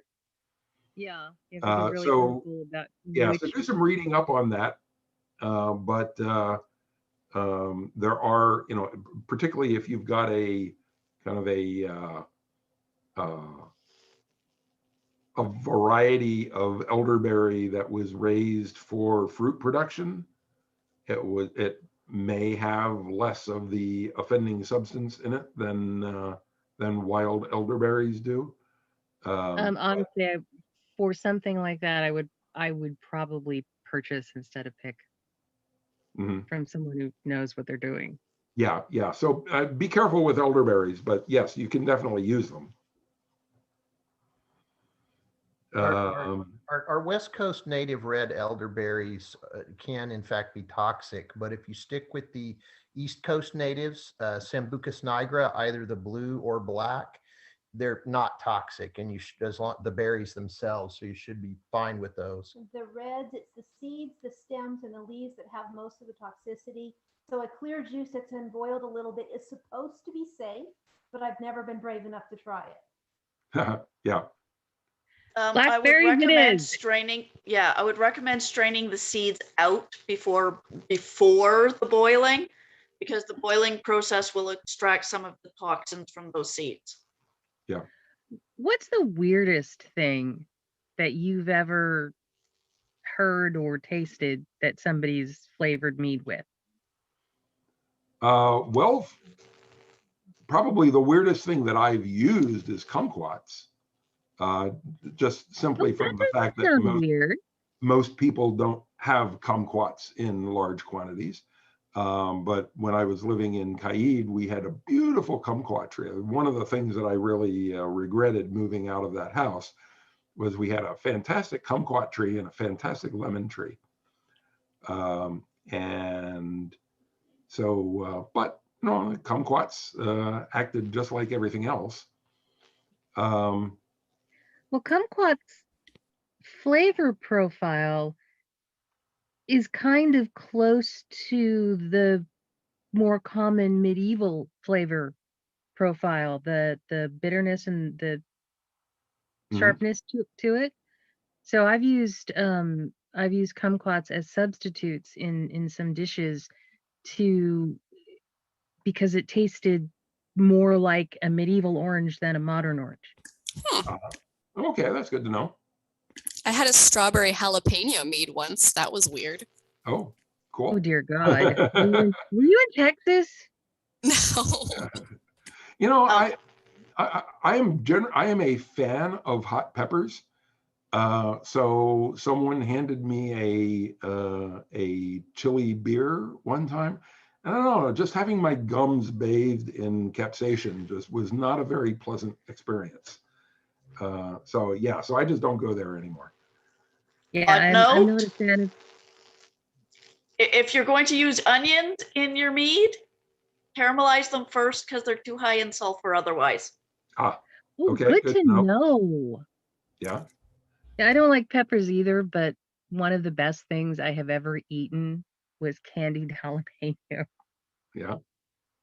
That would make an interesting mead. Oh, it would. Yes, it would. So I'm just leafing through the chat comments here. Someone mentioned crush it yourself apple juice. Actually, I picked up an antique apple cider press last year, And so, you know, I'd been sitting out in this barn for 30 years, and all the working parts were still working, just cleaned some rust off of it, and got it working, made some, and then one of the working parts broke. So I have to do some repairs on it, but it shouldn't be too bad. So I'll be able to make my own apple cider again this fall. And someone also mentioned the easy cap bottles. If you haven't seen them, if you're familiar with Grolsch beer, which are very popular among home brewers,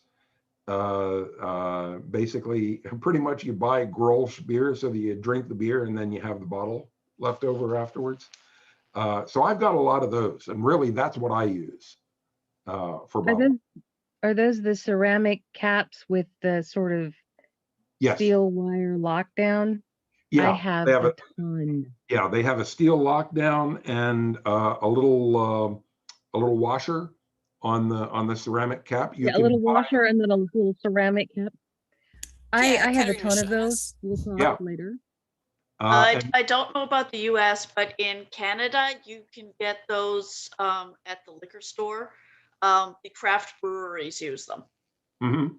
Yeah, there are some, you know, you can buy them filled with some things around here. There are some specialty, you know, juices and sodas that sell them.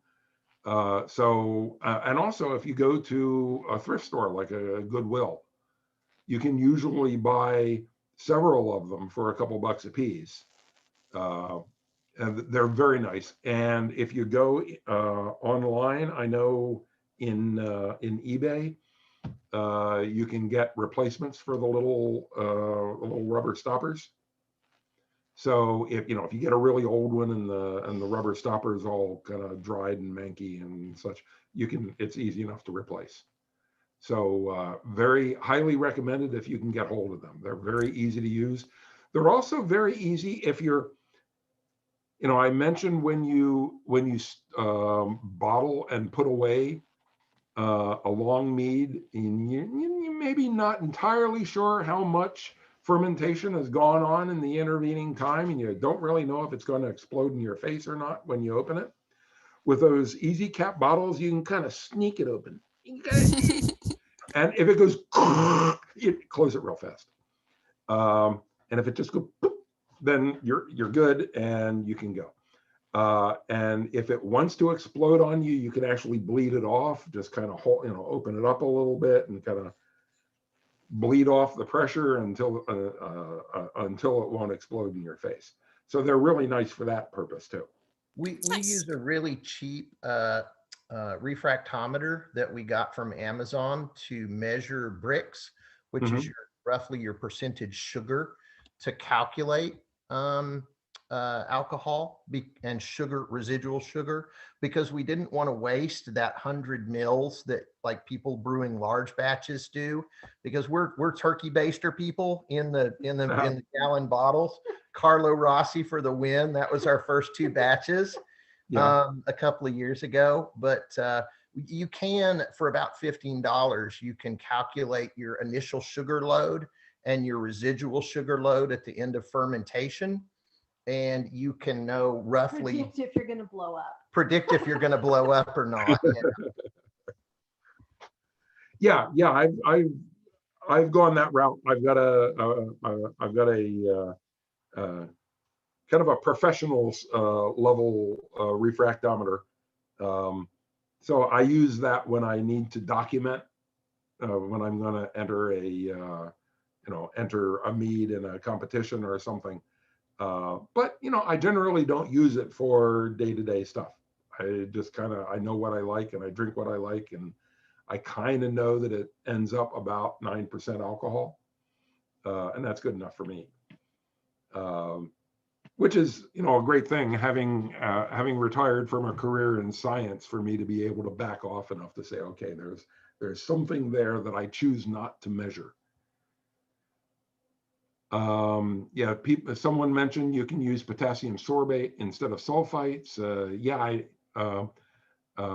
I just haven't tried it. Basically, I've gone a long way without stopping the fermentation, so I just kind of let it. Sorbate does not work as well on its own, neither do the sulfites. You have to use both in combination. Yeah. Well, so sorbate is bacteriostatic, while sulfite is bactericidal. Basically, sorbate will stop it from reproducing. Sulfite will kill it outright. So you've still got live microbes when you use sorbate. So, yeah. And you know, again, in my professional life, we had to balance the whether you're using a sorbate or something else to kill the bugs. I'm generally, you know, retired from a career of killing microbes. So now I just let them do my work for me, and I drink them.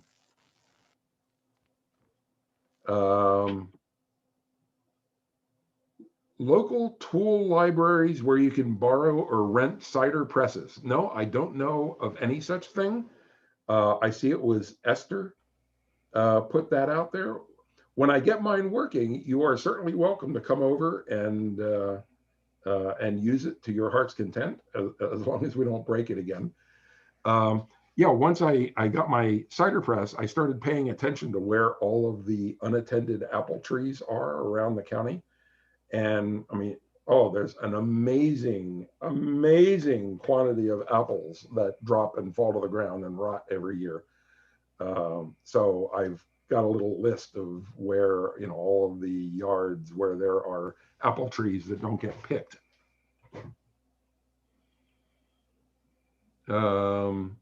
Someone asked where the handout is. I haven't posted it yet.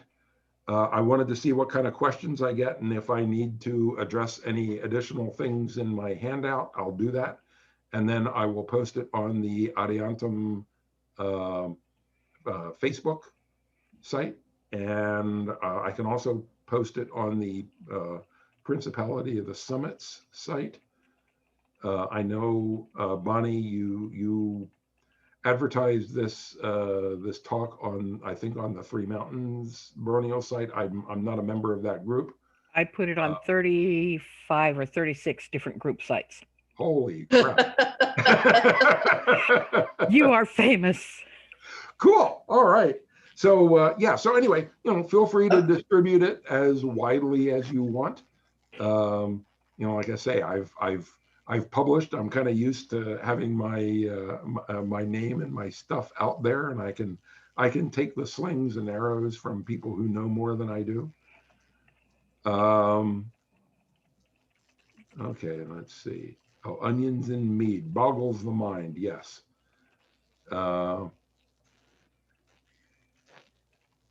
Hey, my motto is, what's the weirdest thing I can put in my mead? What's the weirdest thing you can put in your mead? And one time the answer to the question was red onions. I had never heard of anyone trying to put red onions in a mead, so I put red onions in a mead. Oh. I mean, they pickle nicely, so I guess it makes sense. No. Oh, no. As I said, caramel, if you're going to put onions in a mead, caramelize them first, get the sulfur out.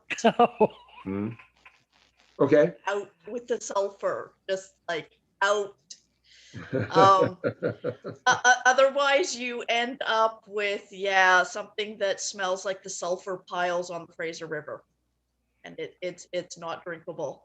Like raw onions, bad in mead. Good to know. Yeah, good to know. This group is a wealth of trivia. Yes. That's what I love about the SCA, you know. You get all of these people together that have very diverse interests. And the SCA is a cool group because it kind of, it allows for people of diverse interest to follow whatever it is that they want to do. And if they can do it in a even mildly medieval context, then you go with it. And I've had some of the most amazing conversations around campfires from all of the people who have all of their weird interests. So that's what keeps me going. I had a college professor, her favorite phrase fits this group well: weird and wonderful people. Yeah. And then you find the microbiologists. Yeah. Yeah, well, my background is actually biochemistry. I did some microbiology and tissue culture on the side on my way to doing biochemistry. Yeah, so we're kindred spirits. I wanted to be a microbiologist when I grew up. Unfortunately, I failed the calculus, so I didn't go on to get my degree in it. Oh, bummer. Yeah. Math ruins all the fun sciences. It does. Well, you know, and having experienced more university time than is good for anybody, I've kind of come to the conclusion that what science you end up with depends on your tolerance for mathematics. Mm. You know, if you have like zero tolerance for calculus, then you're a biologist. If you have moderate tolerance for calculus, then you go into chemistry. That's me. If you're really good at it, you go into physics. And if you're like, you know, a complete math nerd, then you go into math and astrophysics. I did art history. As somebody who brewed his own beer for years, I'll have to say I'm surprised at how easy this is. I mean, you don't have to sparge the grain, and if you're not boiling the honey, then pitching the yeast is very simple. With beer making, you have to get the vat hot enough to kill all the bugs, and then get it cool enough to put the yeast in it without getting it contaminated between point A and point B. That's always a challenge. And you always racked beer, so you'd always have to do a second bottling, which was another challenge. So compared to making beer, this seems to be a real walk in the park. It is. I've brewed whole grain beer, and just the amount of infrastructure that you need to be able to brew whole grain beer is mind-boggling. And just keeping all of that stuff clean all the way through the process, and then some months later you open up your bottles and it all tastes like cabbage. So yeah, I was surprised the temperature wasn't more important in the mead making process. It's not really. From what I understand, if your fermentation is too warm, then you can get some off fermentation products. You can get some weird flavors. But I just do everything at normal room temperature. You know, as I said, my master bathroom is my distillery, is my brewery. Not even the guest bathroom, the master bathroom. I see where your priorities are. Well, I actually have more room in the master bathroom. We've got a lot of counter space in the master bath. Yeast has a fairly wide temperature tolerance range. If I'm recalling correctly, it's fine from about 15 degrees Celsius to a little over 20 degrees Celsius. I don't know what that is Fahrenheit, but that's basically a relatively cool room. Yeah. So I mean, when I was working in a lab, we always assumed that by definition, room temperature is 21 degrees Celsius. Yeah, so, if you let it sit in a hot garage, you might have problems. But for the most part, keep it in the bathroom or in a closet, and it does just fine. Basements are the bomb, especially if you have one of those half concrete basements. Those are brilliant. Yeah. Yeah, actually, when I when I was living in Southern California, during the summers, it would get a little too hot, and we didn't always want to run the air conditioner.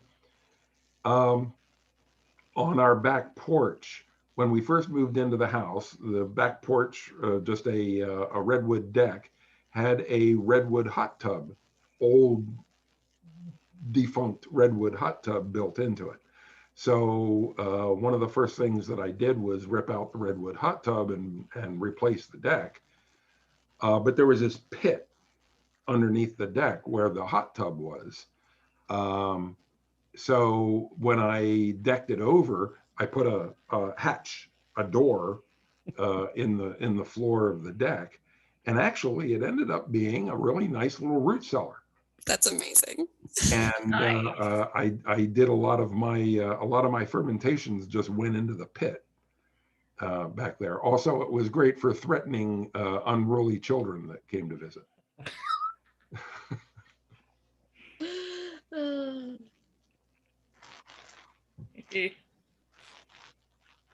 Well, Steve, I really appreciate your taking the time to share this with us. This has been a lot of fun. Well, as you probably guessed, I enjoyed talking, and this is fun stuff. I was amazed to find out how easy it is. As Ellen had said, I first started off trying to brew beer, and I was just running into all kinds of problems. Just being able to keep everything sufficiently clean is tough. And once I discovered how to make mead, and I've made a lot of mead, and really the only problem batches that I've had have been ones that have gone too far and gotten very, very dry, but you bring them back with, you add more honey to them and they go. I've never had a batch of mead that I had to throw away. Wow. Well, that speaks very highly of the process, because we've watched too many go awry in other departments. And if you leave it exposed to oxygen too long and it turns into vinegar, don't throw it out. It's excellent vinegar. Like, it does brilliantly for pickling things.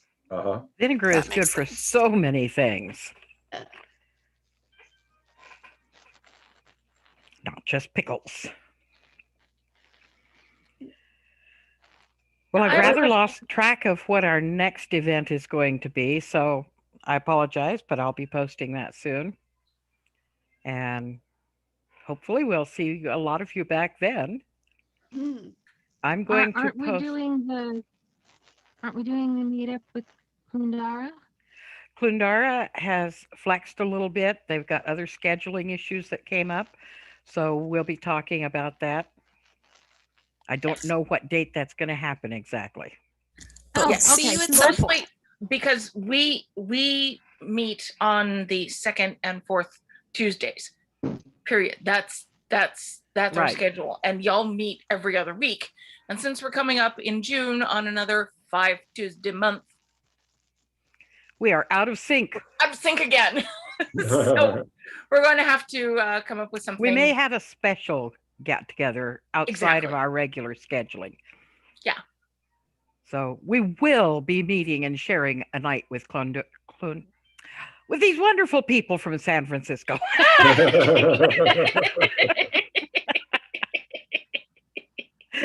I'm not sure what date it is yet. No worries. Klundara, is that correct? We're still getting Klundara, yes. If anybody who's present has something that they would like to share, to teach, or whatever, please let Bonnie know, so that we can expand our repertoire of teachers and classes. And you can share your wisdom abroad. Same thing for us. We always need more teachers. Yeah, because we've all taught each other pretty much everything we know. And that's one really cool thing about this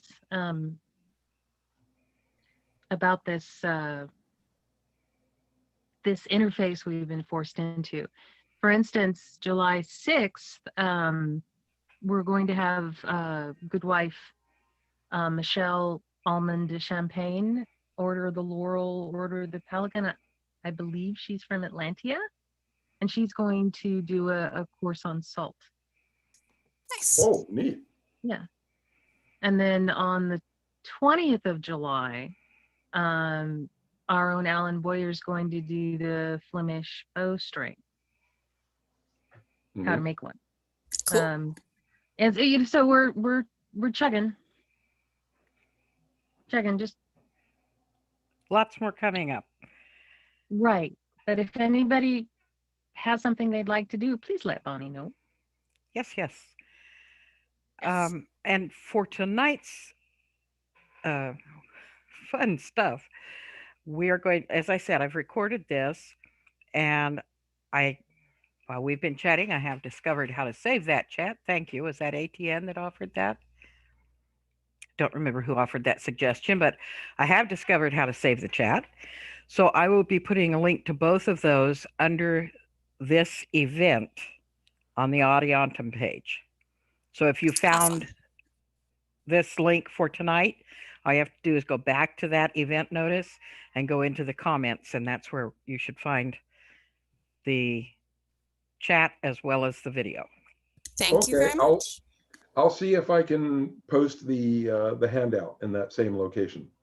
All That'd right. be awesome. Probably should be able to. Wonderful. Thank you again, Steve. Have a good All night. right. All right. Thank you, Thank you so everybody. much. It's very cool to be talking to people from around the country. The world. Around the world. Around Yeah. the world. That's true. Sorry, Australia. And Canada. And Canada. Yeah. Yeah, very neat. Thank you all for coming. Thank So- you for being here. Good I'm night. going to copy the chats now. I'm not chasing anyone out, but I'm going to copy the chats now. So any comments that come after this point will not be saved. Okay, now you can say what you were really thinking. Yeah, that's it. Okay, folks, I'm going to sign out here. Again, thanks a lot. And I did have one question though. Sure. Does it produce a usable barm? Like beer does. It has there is still some yeast present that you can use to start bread or start sourdough with. And I was wondering if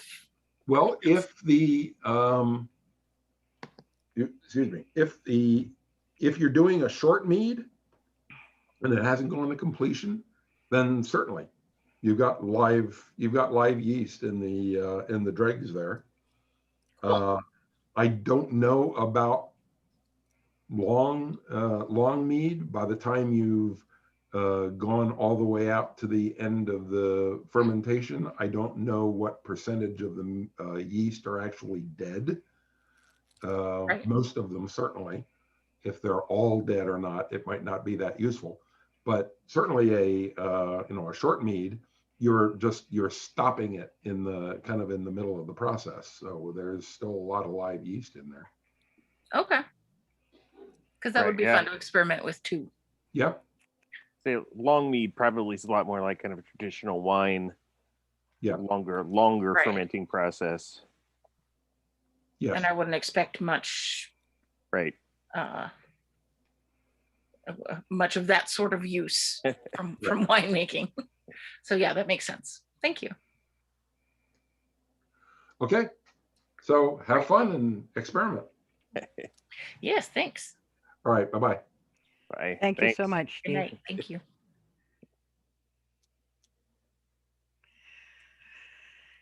So That was fun. that was That fun. was great. Thank you. Oh, thanks, Steve. My goodness. Oh yeah, absolutely. He is right that Joe's orange mead recipe, the recipe number 4.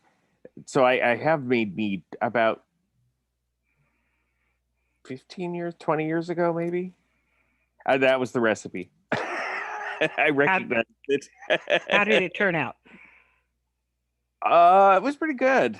It was a little sweet. I have discovered I like dry meads and not sweet meads.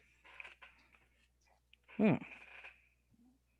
know, you need to let it go a little longer, I guess. That's right. But that was the only mead I'd tried. I've done cider a few times, and I have not had good luck with cider. I'd kind of given up. At one point, I tried to sell off. I've got a 5-gallon carboy and vapor locks and all of the stuff for doing, because I was doing a little bit of brewing, but then it sat in the garage for 20 years, and I'm like, I'm going to sell it. And I said, wait a minute. No, I'm not. I'm going to use it.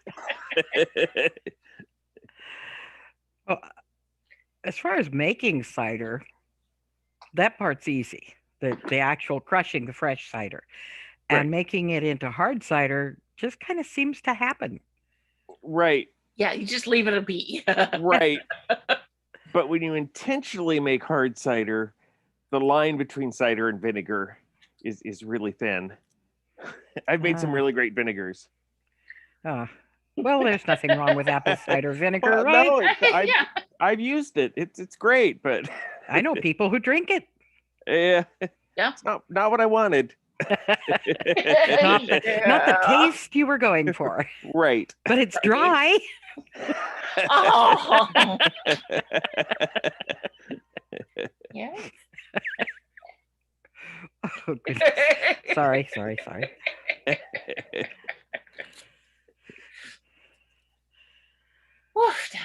Yes. Well, my head is a swim in mead. I'm thinking I have 3 bottles that I can, and I know where to get honey. I've been going, where can I set the jugs to ferment? Yeah, that's a challenge around here. Plotting is happening. Yeah, I've got a half-gallon jug that I could probably start with. That's not very much aerator. mead. No, it's not. It's not. You need a bigger jug. More jugs. More jugs. Yes. Well, you did say it scales up down really, really easily. So just the first test batch. Maybe it's like making marmalade. I make a lot of marmalade because I like to save the peels from my there's little tiny, very thin-skinned oranges you can get now. Oh yeah, the little satsumas. Yeah, little satsumas or little, I forgot. They call them several different things. Cuties or whatever. Yeah. Cuties. They smell so good, and they taste that way when you make marmalade out of them. So when I eat them, I wash them and peel them and freeze the peel. And then when I've got enough to do a pot full, I make marmalade. Just little batches all year long. So good. So good. I think making mead might be like that. Sunday batches. afternoon mead making. And now I'm imagining me using those peels. And we're back to the orange mead, aren't we? Yes. I had a friend who did a clove mead, and oh my god! And I can just imagine orange clove. Oh my! Together. Oh my! Pomander mead. Yeah, pomander mead. Is that an aphrodisiac? Isn't all mead really? Honestly, yeah, really. Oh my! Oh my! I haven't gone to check out. There's here in Portland. There's now a meadery, a pub house, a Norse themed pub house and meadery. They opened during the pandemic, and I haven't been there yet. Oh, timing! Ugh. Yeah, but they seem to be doing well enough that. I think a fair number of people took up drinking during the pandemic. So. You're probably right. But I'm and really those curious of us to who check drank them out. might have increased our intake. Yeah. Yes. Their menu is even Norse themed. Really? Yeah. Oh God, don't let them serve lutefisk. Yeah, they go a little. Yeah. So I'm part Scandinavian, and so my grandmother. I grew up with some of those traditional foods around. The smell of lutefisk would drive me out of the house during the holidays. Oh God, yeah. Oh. My mom refused to make it. She's just like, we don't have to, so we're not going to. But here's some lefse. Right. I stuck a link to the meadery in the chat. Oh wow. Oh, well, then I'm going to have to cancel that recording and make a new one. I really want to do like an after revel there at some point. It seems like the perfect spot to go in garb. Have you been there? Yeah. Have you been there yet to know if it's got space for all of us? Yeah, I don't think it's. I know where it's located. There was an old historic basement pub house in Southeast Portland that closed down. It was one of the oldest ones in Portland. So 100 of us could probably cram in there easy. Yeah. Yeah, not really. Weapons on the counter. No weapons on the table.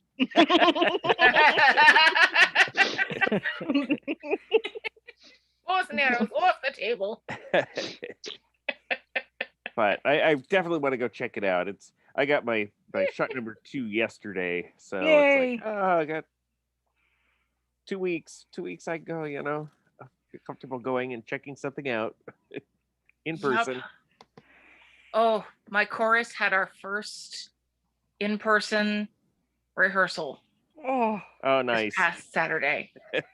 Because enough of us were vaccinated plus 2 weeks. Right.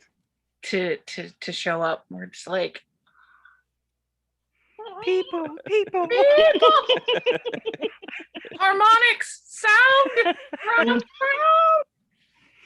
I mean, Jamulus is really good. My son came to visit after a year, and it was so wonderful. Oh, I could hug him. Yeah, my family's looking forward to. I promised when I bailed on coming down this last Christmas that 4th of July. So 4th of July, I'm headed down. You'd better stop and say hello, ATN. Well, we don't go that. She's not that far south anymore. She's up in Brownsville. Okay, my son lives there. We could arrange something. Oh, really? Oh, really? He's in Brownsville? Tom lives in Brownsville, yeah. Oh, okay, yeah, okay. Yeah. We could work something out. Yeah. This could happen. So yeah, we're looking forward to some family time in. Yep. After a year and a half. I'm looking forward to seeing my peeps again. Yeah, me too. We were having so much fun having gatherings here at the house and doing so many crafty, wonderful things together, and then it all came to a screaming halt. Yep. I am debating maybe end of June. I've thought about getting a small group together in the backyard to do some fabric block printing. Kind of have a small fabric block printing party. That sounds fun. I want to try that. Trying to get, because a lot of us locally that have blocks, so it's like, let's bring all the blocks together and then we can use each other's blocks. Nice. Yes. Don't have to carve a new one. Right. I like the way you think. So maybe end of June. We'll see if the backyard is ready. Well, your postings on Facebook look pretty intriguing. Yeah. It's looking very nice. Yeah. If we have a backyard gathering here, you're all going to be chopping briars. That's a bit of an exaggeration. Yard work, yay! Yeah. Unemployed for 11 months. I got a lot of yard work done. Well, yeah. See, this is your. Hey, do you need pelt work? Do it. Low pelt Heavies, work. here, hit this. I need to contact the heavies. We'll provide machete. Oh, I like this thought. Get to swing something Let me make a sharp. note. Put those stick jocks to work. This is about just under an acre lot. And the front 2/3 is nicely cleared. The back third used to be an orchard, and now it's just a briar patch with a few trees left. I think that's a great idea. We'll do A&S on the front half, and we'll let the heavies have the back half. Lots of room to practice back there once you're done working on your pill. Oh, yes, I like this. This has definite possibilities.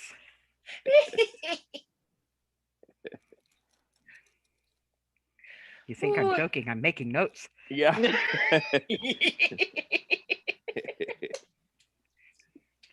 Hey, two things at once. Come on. Right. 5 years ago, the briars were so bad, they were up against the house and growing over the roof. I could not get out the back door. Yikes. My mom and sis had lived here, and they were not well. So 3 people came over with power clearing tools, and they cleared it. About 2/3 of it. And it's mostly remained cleared. You know, there's a few came up here and there, and we've managed to keep them at bay. So this has possibilities. It took about 3 years. My backyard was pretty much surrounded by thick, tall blackberry stands. Yeah. You know, the icky Himalayan blackberries. That's what these are. Yeah. And it took about 3 years to get it cleared and gone. Yep. The slow picking, though, that works. Yeah, just digging out the root, all of the roots and rhizomes. That's what it took. Yep. Yeah. Now I got to solve some of the neighbors where it spread.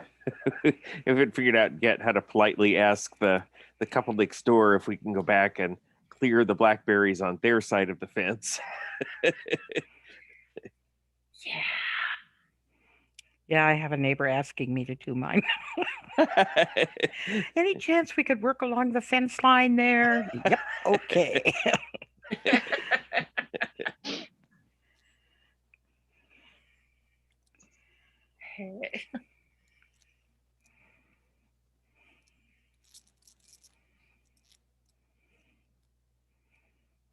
Kind of curious to see how I'm kind of really trying the first bit of gardening this year. So my pea plants are really tall, putting out lots of pretty light white flowers.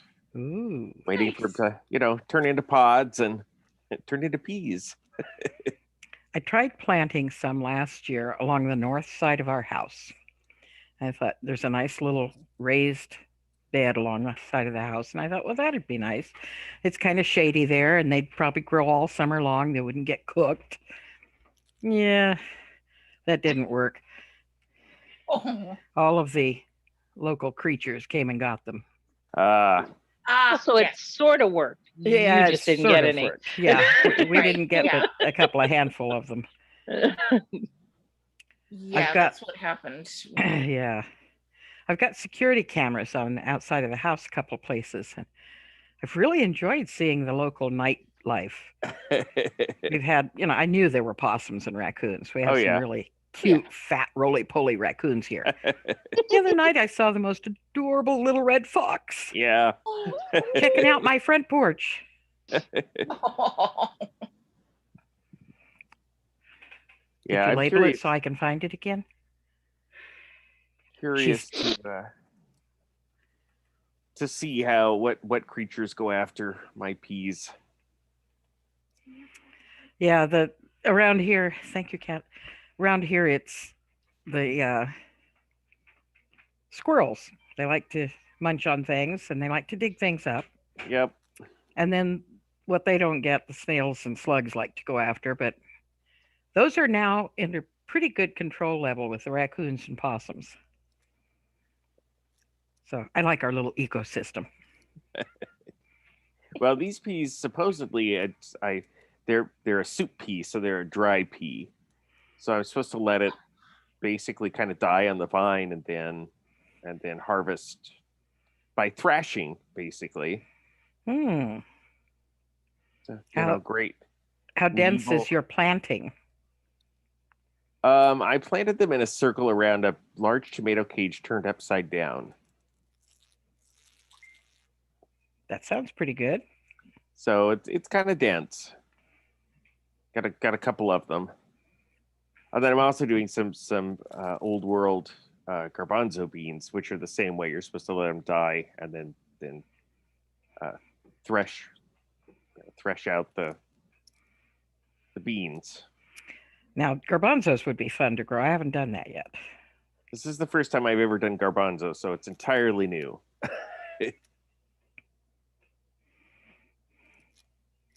But they're both medieval varieties, so I'm kind of curious to try them in some medieval recipes. Yeah, Where very. did you source medieval varieties of these? A seed store that I got at another Zoom class about medieval gardening. There you go. I was looking to see if I have that right on top here.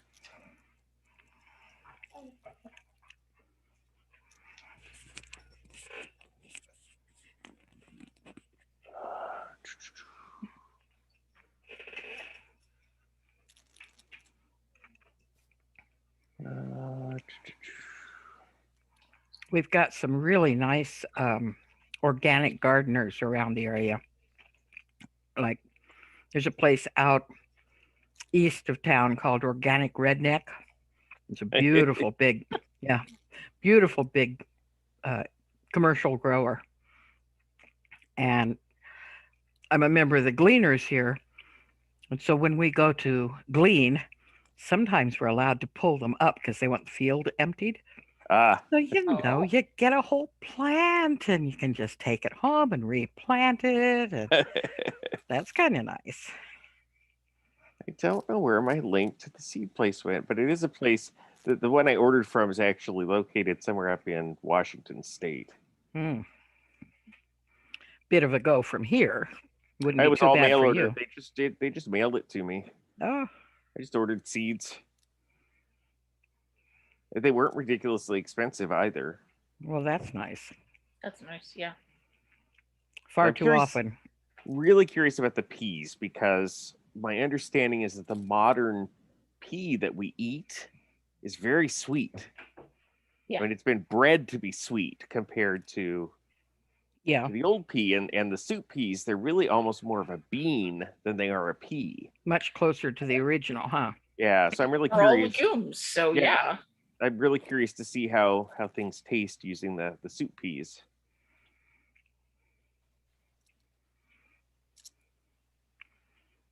That's been, as we've experimented with the older recipes, it's been one of the things we're learning is when you remove the modern substitutions and do your best to use the original ingredient, the taste is so dramatically different.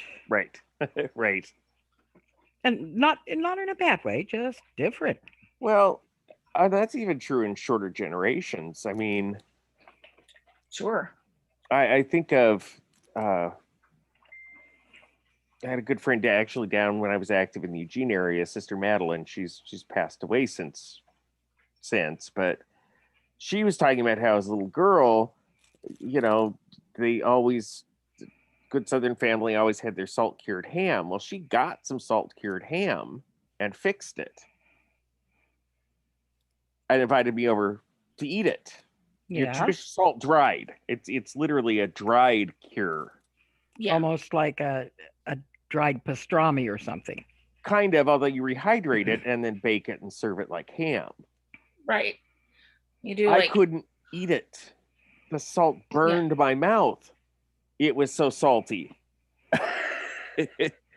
Wow. And I like salt. I mean, It kind of reminds me of when we were up in Alaska, we worked in a fish processing plant. So every meal had fish. Right. And they did salt fish in every meal. We had salt fish in the scrambled eggs. We had salt fish in mac and cheese. It was everywhere. And you would think that you would soak these things and try to wash the salt off before you no, they didn't. Oh. Yeah, it was Learned quickly that I don't care for salt fish.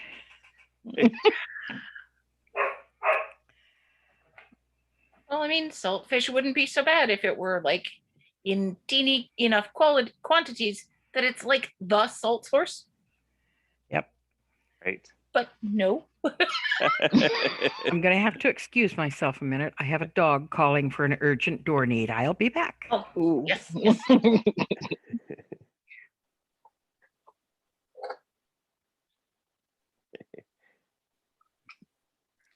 So yeah, I'm just curious. Curious what these peas are going to taste like.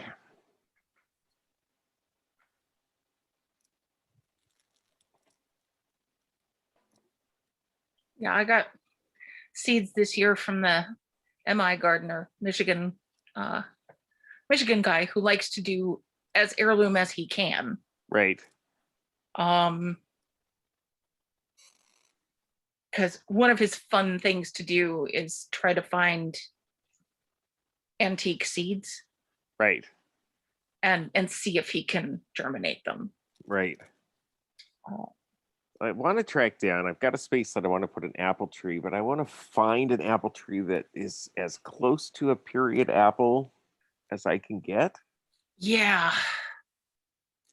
I have some apple recipes I'd like to try that are, of course, and I want to see what they would taste like in period. Yeah.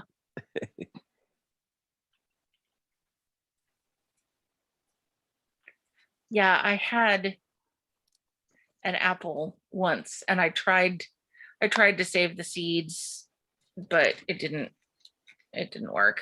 Well, most modern apples are grafts, and their seeds will produce a crab apple. Right. Yeah. Some sort of crab apple. Right. Which but are yeah, I couldn't really useful. get them to germinate. Yeah. I know you're supposed to have them, like one of the recommendations is to put it in the back of the fridge for 6 months. Right. So that they can hibernate and then try it. And I think I left them in there too long. Too long of a winter. Too long of a winter. Winter came and it didn't go away because it was a fridge. And then by the time I tried to germinate them, it just nope. They were just like, yeah, or you're funny. No.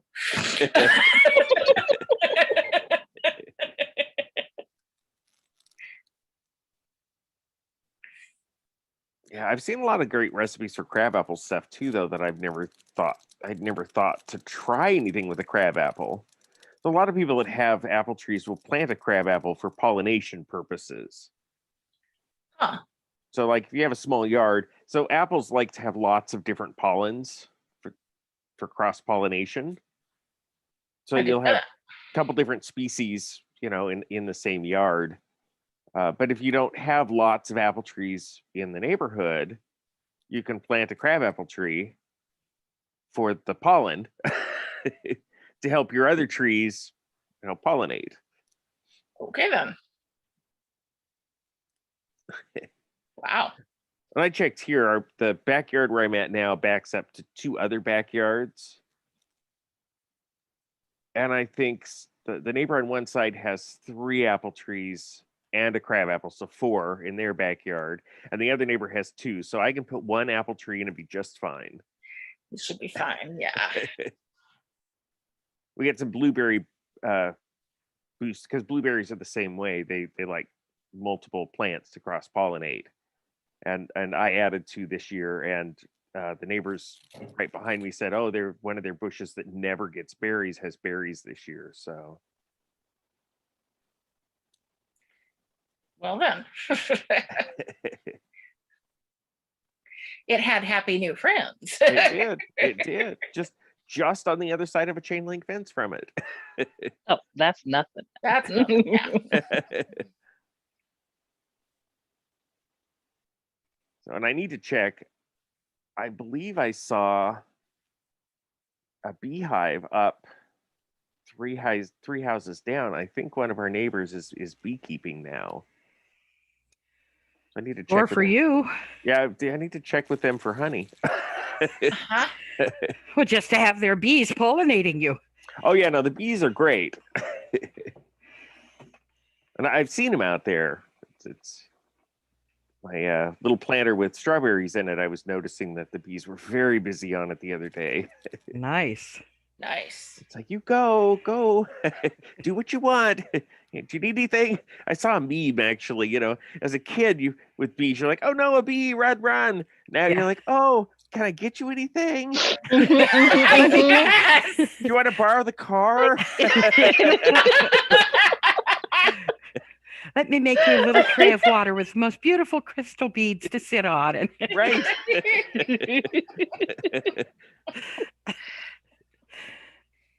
Yeah. I think I've seen that meme. I think there was one that continued and talked about like yellow jackets or wasps or something, like go to hell. Yeah. Yeah, don't like those. Think you imposter. Well, and I've got some sort of bee. I'm not sure what kind it is. Its markings are, I need to Google a little bit. Its markings are a little different. Kind of has a really kind of iridescent blue front. Ooh. But my back patio is flagstones with flagstones with pea gravel, and I think they have a hive under the patio. Oh. That's not very convenient for you because they probably are not the Australian non-stinging type Well, bee. these don't seem to be aggressive. They don't mind us on the patio. They just, kind of buzz in and fly down their little holes that appear, kind of mud holes that appear. They push the pea gravel out of the way between the stones and fly That's in amazing. and out. That little tiny bug can move gravel. I know. Literally just saw a video on Facebook of 2 bees taking the top off a bottle of Fanta. Like it must have just been sitting on top of the bottle, not screwed on. It's just 2 little bees. Like seriously, a real video. A real video. Man, talk about a salesman's dream.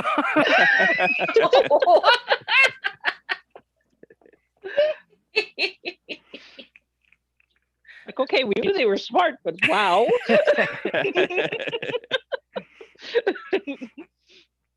You're talking about your strawberries, ATM. For Mother's Day, I was given the most wonderful pot of strawberries. They're called, what are they called? Hula berries, I think. They're yellow berries. They look like strawberries, but they're yellow. And they're supposed to taste like pineapple when they're ripe. I can hardly wait for these berries to ripen. Wow, yeah. I don't know what kind of crossbreeding you do there, but I don't know. I'm really looking Looks forward like to those tasting cotton candy grapes they sell at the store now. them. Have you tasted those? I haven't yet. No. They're terribly sweet. Well. I don't think they taste like cotton candy, but then my taste buds are not right after COVID, so they're very sweet though. Oh, I mean, that's all cotton candy really is sugar. So Yeah, and sugar, yeah. Yeah. It just goes for the show. We continue to push our breeding into sweeter and sweeter and sweeter. Yeah. People like sweet. Oh, which reminds me, I got some beets I need to cook up. Oh, yeah. Bag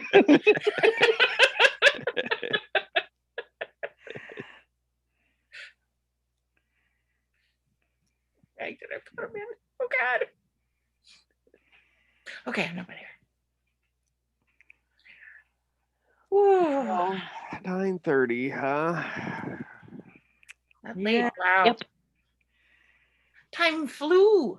It Yeah, did. it was a It good did. class. Steve did a good job, and it was excellent company.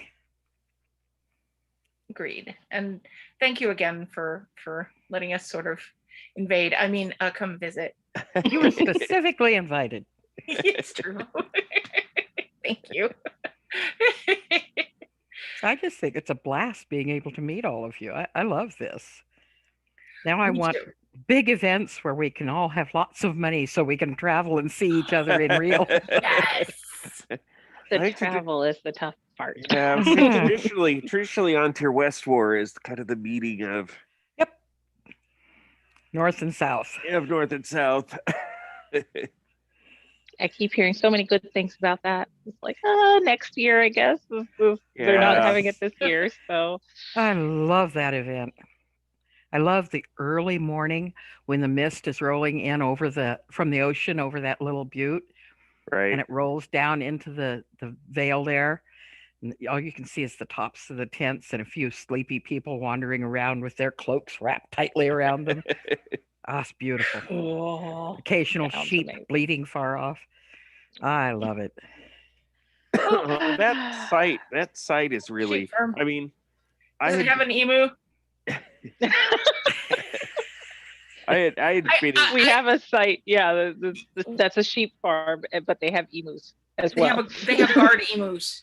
Yeah, They really are the sheep's guardians. They I believe it. I don't remember any emus from the Ontario West War site. Okay. So I'm sorry, I didn't mean to cut you off. Carry on. Well, so Ontario West War had been kind of one of those things that didn't have a really good home for a lot of years in its early days.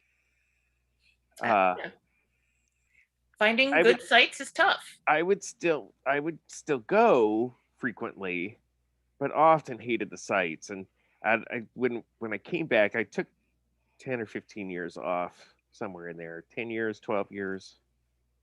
I don't know. I took some years off and had just gotten active basically the year before COVID hit. Oh, yeah, of course. But I kept hearing good stuff about the Ontario West War site because I had sworn off of it. The last time I went there, the site was awful. The wind destroyed my tent. It was just awful. It was at a site somewhere in, I think that one was in Wairika. I think that's right. Anyway, it was awful. And so I swore I'm not going to go to Ontario West War, but everybody raved about this new site. So it's like, well, okay, we'll go. And I really did love the site. Oh, good. They didn't lie. Yay. Yeah, no, they didn't. I know it's a great site. Scary if there were a tsunami, but well, there's that. It doesn't matter where you are. There's something. Right. Tornadoes, tsunamis, earthquakes. Right. If there were an earthquake and a tsunami, this site would be really bad because it's kind of like this opening. It's a U that's facing the ocean. So we'd become a bay. Yeah. Yeah. I think it probably was at one point. Probably. But it is a beautiful site. Gets a little hot though. When the sun's really directly overhead, can be really warm. It can be. But not like some of the inland sites that, some sites inland in the middle of summer are going to be hot. This is still kind of coastal. So even though it's hot, it's still cools kind of off in the coastal. You still get the sea breeze and a little bit, yeah. I went to an event in Eastern Oregon a couple of years ago, maybe 2-3 years ago. It was miserable. They had a beautiful little park, but it was miserable. Yeah. It's like, let's go to the desert and pretend we're we medieval. don't like it when it's too hot. Yeah. I remember an event.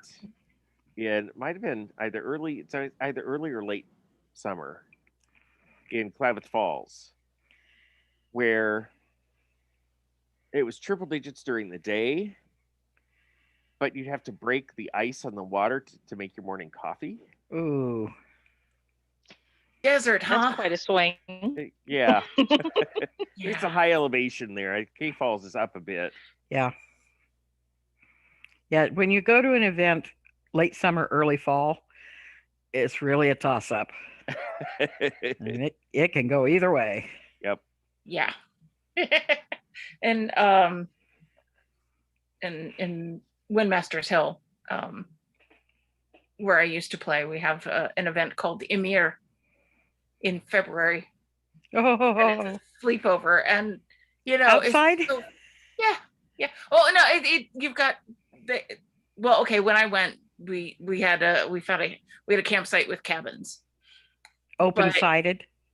No, actually, they had doors. Oh, good. They had doors, but no Fireplaces? heating. Huh? No heat, no fireplace. No. Oh. Yes. And everybody would wake up in the morning. They're all going, we're all seeing our breath. And that's a little too we're just medieval. Guys, this is what happens when you name an event after a frost giant.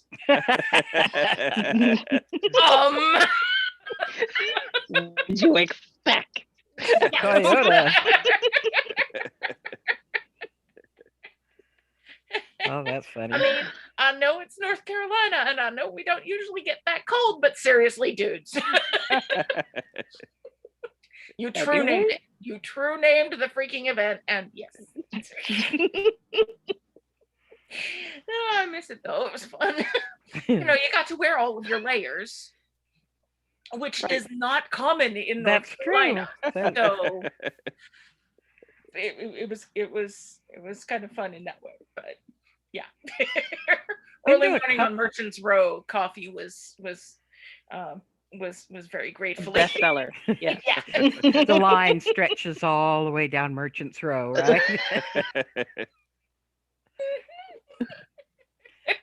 I'm a firm believer in instant coffee when I go for weekend events. That way I don't have to go across the camp to get something hot to drink. I just turn on my little burner and yeah, I do. It's not the same, but it's hot.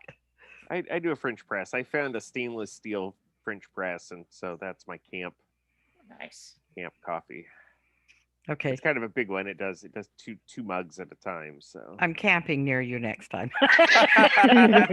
Yes, know who has the hot coffee in the morning. Very important. Yes, the first thing that goes on is that burner to heat the water that's set up the night before. So it's ready to go. You just flip it on as soon as you wake up. I'll even bring you some freshly ground beans. Ooh. I've been He debating. knows how to sweeten the deal. I've been debating looking for one of those old percolator. We used to have one like that we took when I was with Rob. We always had one of those old steel covered with ceramic percolators. Old blue with the white dots. It worked anywhere. Yeah. Oh, they work. Yeah. Yeah. I'll bet you can still get one at Lehman's. I'll bet you can get one at the Goodwill. Probably. Thrift store. I'm cheap. I can't. It's my Scotch if blood. it's at the thrift store, go there first. Why not? Yeah. But if you can't, I mean, if all else fails, go to the Amish. Just saying. Like we have in San Francisco a postage stamp of a backyard. All things considered, it's not big enough to have a lawnmower. Pretty much to mow the lawn, you just walk across it a couple of times. Walk across it a couple of times. Use a weed eater for the corners.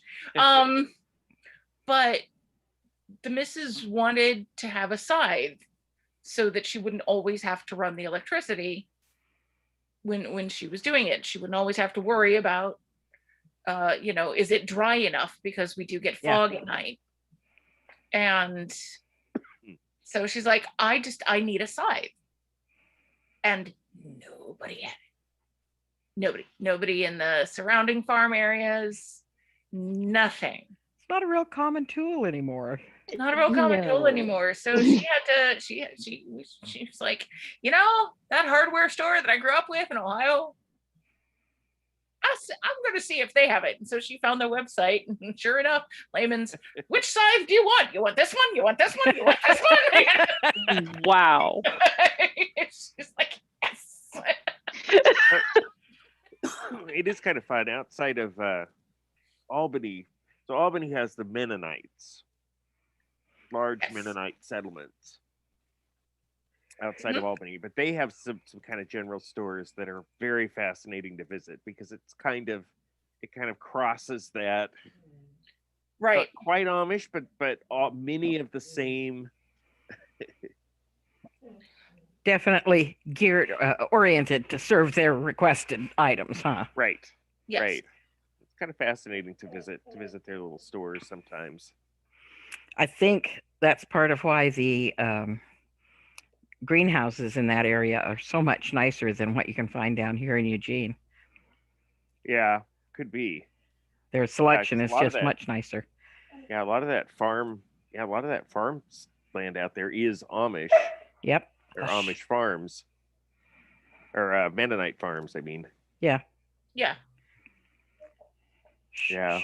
Well, you've got gardens, Nichols Garden and Nursery there in Albany. Gosh. They have some of the weird stuff. I actually need to visit them in the fall, because I want to get some saffron crocuses. They sell them. Ooh. And Who they only does? sell them. They only sell them in fall. Nichols Garden and Nursery Nichols. in Millersburg there. Okay. Yeah. It's been a good night for information. Oh, they sell lots of stuff. They're great. Speaking of nurseries with crazy selections, they're great.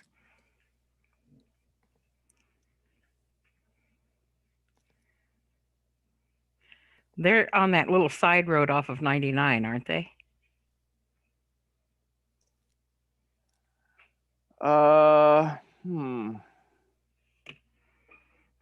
Maybe, let's see. See, I haven't been there since I moved away from Albany. I'll Google them. Yeah, I was just thinking, you just go up, actually go like that road, was it Waverly Drive that you used to live on? Yep. Just keep going up that till you pass the pond there. Yeah. Hang a right. And then follow that as it loops around, and you're running parallel with the freeway. Right. And it's just there on the left in a red building after you've kind of gone parallel with the freeway for a little bit. I try to get there in a vehicle. In Millersburg. Okay. Yep. Got it. I found them. Thank you, Ethan. Yeah, no, they're great. I wonder if squirrels eat saffron crocus. Probably. Squirrels eat everything. Well, we have squirrels with exquisite taste here. Yeah, we're actually down some squirrels in my own yard. Uh-oh. Down to 2 or 3. So we have some red-tailed hawks in the neighborhood. Uh-oh. And I have directly witnessed about 4 times in the last year, as I've stepped out my front door. Like one time, the neighbor's driveway right across the street, I open the door and step out as a hawk has picked up a squirrel from her driveway and is flying off. Poor squirrely. Yeah, it's the cycle of life. It is. The hawk has to eat. I don't know. I just recently learned that squirrels can live up to 20 years. And so the squirrels that live here could possibly be the same squirrels that my mom and dad hand fed. My sister taught them to take peanuts from her hand, And I'm sure that some of them are the same ones that I saw when I moved in here 5 years ago. Right. So I'm positive. I know these squirrels, and I don't want any hawk taking off with them. Well, I kind of the same way. I've got one that so I throw peanuts to a family of crows that lives in my tree part of the year. But one of the squirrels has discovered that I'm the bearer of nuts as well. He comes in and gives me these great big watery eyes begging for nuts. So, yep. So she gets handfuls of nuts as well. So I don't want to see her getting pulled away by the hawk, but I think some of her offspring have. Oh. I had been feeding our squirrels right close to the kitchen window on the top of our barbecue so that I could watch them because they're charming. Right. And we realized that the local rodents were finding them. So I moved them out further into the backyard on top of the picnic table. And if I wasn't fast enough, some of them would still come to the kitchen window and sit right outside the glass and look at me with their little hands up like, Where's our snacks? What's the matter? Did you forget me? Did I do something wrong? And those eyes, oh my gosh, those eyes. Yeah, you know what I'm talking about. She sits up on her hind feet with her little hands together with these great big watery eyes. Yeah. It's like nuts. Please, sir, could I have some more? Yep.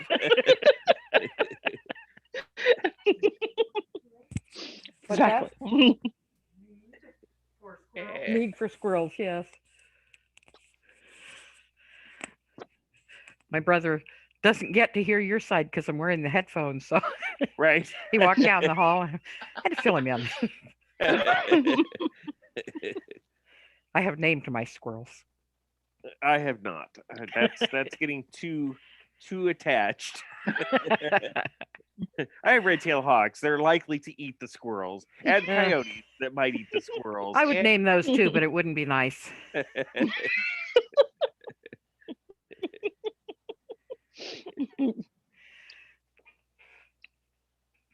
Yeah, in the city, having coyotes, it's just weird. Yeah, they were here first. They were. Yeah. They were. It's like we have one down the street. Yeah. Like the little red fox that was on my front porch a few nights ago. Yep. I was waiting for my lift one time after work, and the coyote just comes up the sidewalk, looks at me, kind of goes around, goes up the sidewalk. I'll go over here. Like, okay, bye.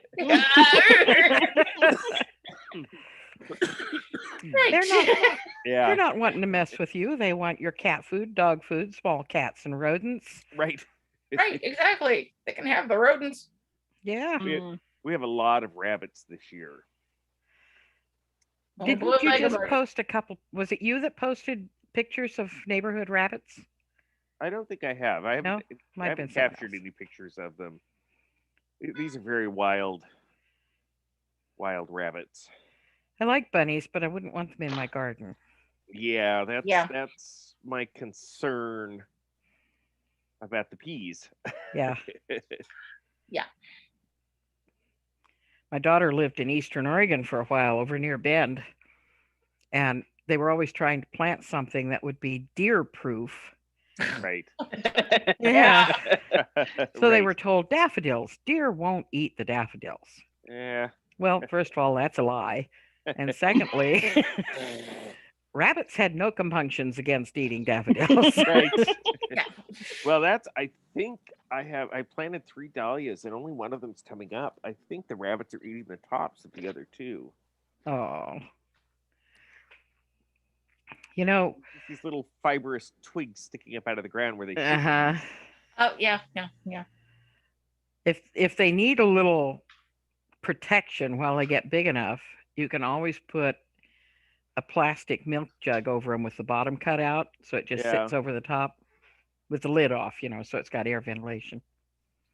It'll protect them till they get at least 6 or 8 inches tall, and then it's a bigger feast for the bunnies. Right. Yeah. Yeah, I actually think I've got one that's been a burrow down under my front tree. Looks like what I think is a rabbit hole down. Do you remember the bunny that Robert had when we lived in Albany? Vaguely, yes. Huge stinking rabbit. Yeah. His girlfriend gave him this little bunny. She said it's a mini lop. That rabbit was 24 pounds of rabbit. That's a lot of rabbit. So we moved him outside, gave him a dog house and a little fenced pen, and he was happy. He used to sit on top of the doghouse like Snoopy. Snoopy.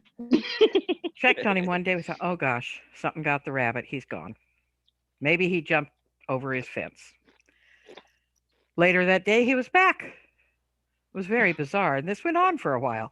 Then we discovered he had a warren dug underneath his doghouse. Yep. Poor little thing, raccoon got him. Yeah. Oh. Scared him so bad. We rescued him and brought him in. And he didn't seem to be physically damaged too badly, but shock. And he was gone before morning. They're very sensitive creatures. He was a big bunny. His name was Grendel. Yeah. Good name for a big bunny. Mm. One boggy and more bunny with great teeth. Sorry, I digressed. I try not to digress when somebody was asking about elderberry. I'm like, oh. That's your father's. Nope, that went through my mind. I think most Acadians automatically go there. Oh gosh, when that movie was still in theaters, we used to go as a group in garb to watch the movie in the theater. We were so nerdy. It was wonderful. Well, the Green Knight is coming out soon. With Dev Patel. And they might actually open theaters again, so. Well, they have opened some theaters. Actually, the theater they just finished at Stonestown here in San Francisco is I believe opening this weekend. Cool. I think you're a little bit ahead of us. I think California did a better Yeah. job of. Well, I think it's getting partially control. that Newsom's trying not to get ousted by Right. this recall thing, so Right. he's Yeah. pushing it a little faster than he originally planned. Politics have a big impact. Yeah, I have noticed Oregon is on the kind of the fast track now. Things are being pushed. It seems. Yep. But I don't know. I don't think like Brown is not up for re-election. She can't. So I just closed my door. Sorry, diversions. yeah. Now Brown, I don't think is up for re-election, but I think can't she'd be, like yeah, to go she's- out on the good side. Is she? Right. It's term. There's the Term two-term limit. Yeah, Yeah. but I think she'd like to go out on a good term and stay in good graces. So Right. Possibly get some other position somewhere. Well, she Yeah. can run again in 4 years, or yeah, you know, if but you take a gap. take a gap, she could run again. But But I know she's trying to avoid the negative politics. And it's yeah, ugly. It's ugly. It's in general, it's ugly. I don't think for politicians of either side are going to have problems because this whole thing became politicized. It never should have. Never should have been politicized. You know, We can politicize anything. Magda, Magda, maybe you're able to remember when polio was a big thing for us when we were little kids. It was the same thing. We had. I've read stuff You're about muted. Oh, no, Magda's rude. Yeah, my missus is on the line, so I was sorry. she's getting ready to go to bed. So I was saying my good nights, and I still will in a moment, but I'll answer your question. I'm a little bit too young for the polio, but my sister isn't. Yeah. My older sister isn't. So I had tails. Yeah. Yeah. So- It's some scary stuff. And it was kind of the same thing, you know, schools closed and they Yep. made sure everybody had to have their shots. And it was a big argument about whether the shots were safe or not. And oh my gosh, when you got the shot, it was such a big reaction. You had to have a little cup taped around your shoulder so that it would put a protective cup over the blister that arose from that shot. I mean, they were pretty intense. Right. And I mean, I grew up with kids who were damaged from polio. My dad had polio. Did he? Yeah. And what kind of lasting effect did it leave on him? Do you know? Not a lot. He had some issue with one of his feet, one of his legs. I think one of his legs was maybe slightly shorter or something. There was but that was about it. It was a real mild. Well, he was fortunate. Yeah, real mild after effect. But yeah, it was the same thing. They tried to politicize it. People argued about shouldn't close the schools and how dumb can you get? You know, kids are dying. Yeah. So it's Yeah. not new. It's just new to this generation. Well, and you can read in the 1918, 1919, 1920, same stuff. Yep. You could just change the name, update the headline, and it would read the same. Yep. People are people. And in that instance too, masks were an issue. Yep. Wear the mask, don't wear the mask. Right. It was the same thing. Yeah. So the more things change, the more they stay the same. Pretty much. And if we go back to the Middle Ages, right. the clothing may have changed, but really people don't.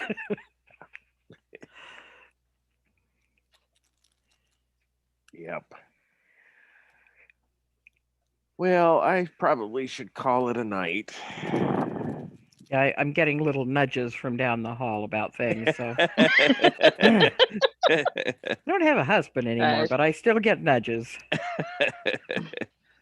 See, when I had a cat, my cat would tell me it was bedtime. No, Yeah. seriously. Hey, it's time to lay down. Hey, bed. Yep. I get that from the dog, and he's 90 pounds of persistence. Oh my goodness. Yeah. Usually at 8:30, it's let's go. Whine, whine, whimper, whine, let's go. He won't go without me. He'll stand here and whine. Yep. I'm very fortunate this time he's decided to sleep on the floor beside me, but that's a rare moment. It's usually a lot of whimpering and whining. That makes a great silhouette of your con speaker pipes behind you.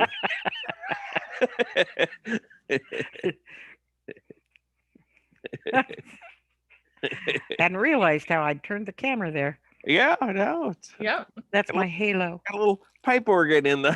Little pipe That's organ my in the halo. background. If I turn my head this way.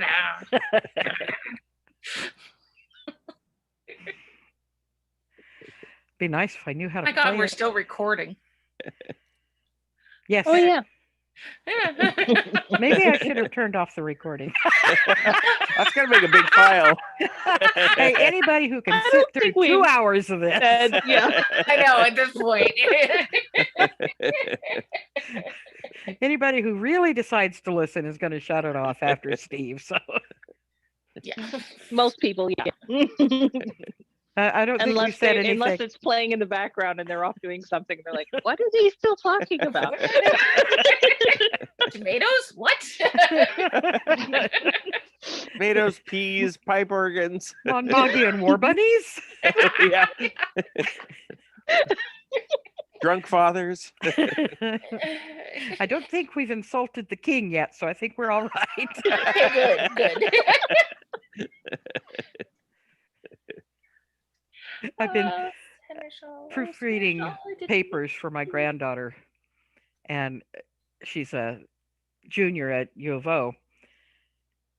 Her major is archaeology with a second major in medieval studies. So you can imagine what she's reading. So she has me proofread her papers and she says, now, would you read this article and tell me if I'm understanding this right? I have learned so much stuff about somebody the bald and Louis the Pious and people I've never heard of The before. time before surnames. Yeah. Yeah, oh my goodness, yes. And I've never been good with history. It's just not been my forte. Being in the It's usually SCA for taught me. terribly. Right. Being in the SCA, I've avoided a lot of that. It's like clothing, food, arts. I can do that and not have to know a lot of history. I'm okay. Not anymore. I'm now much better educated than I was at 25.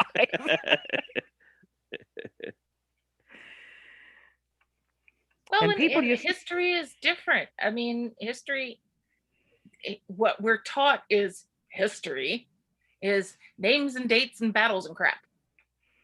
That's it. And history is so much more. What she's learning, if they'd offered that when I was in college, I would have loved it. You know, Sure. it's things like studying the Carolingian period and the people and the interactions and the Mhm. politics, not just who fought which battle and won. Mhm. It's like they're talking about the intricacies of Peter the Bald and his family life, and that's fascinating. It's Right. not like the same old stuff that we had. My goodness. Things have improved. Yes. In You'd many hope. ways. And I'm getting an education for nothing where she has to pay for it. Ha ha ha. Two educations for the price of one. That's right. That's right. With You three, just don't 'cause get the fancy piece of paper afterwards. well, you know, my walls are full. I don't have anywhere to hang it, so it's okay. It's like my luck, I'll get another scroll.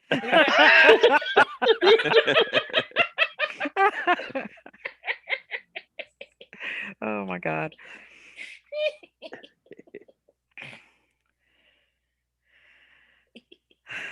I love you guys.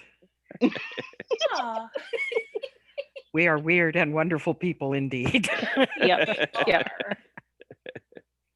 Yeah, whenever somebody asks me what it is in the SCA, it's like I hang out with really interesting people. That's what I'm here for, is Yep. all the interesting people. Back in the 70s, the local newspaper, the Eugene Register Guard, did an article on the SCA here when we were just a wannabe shire.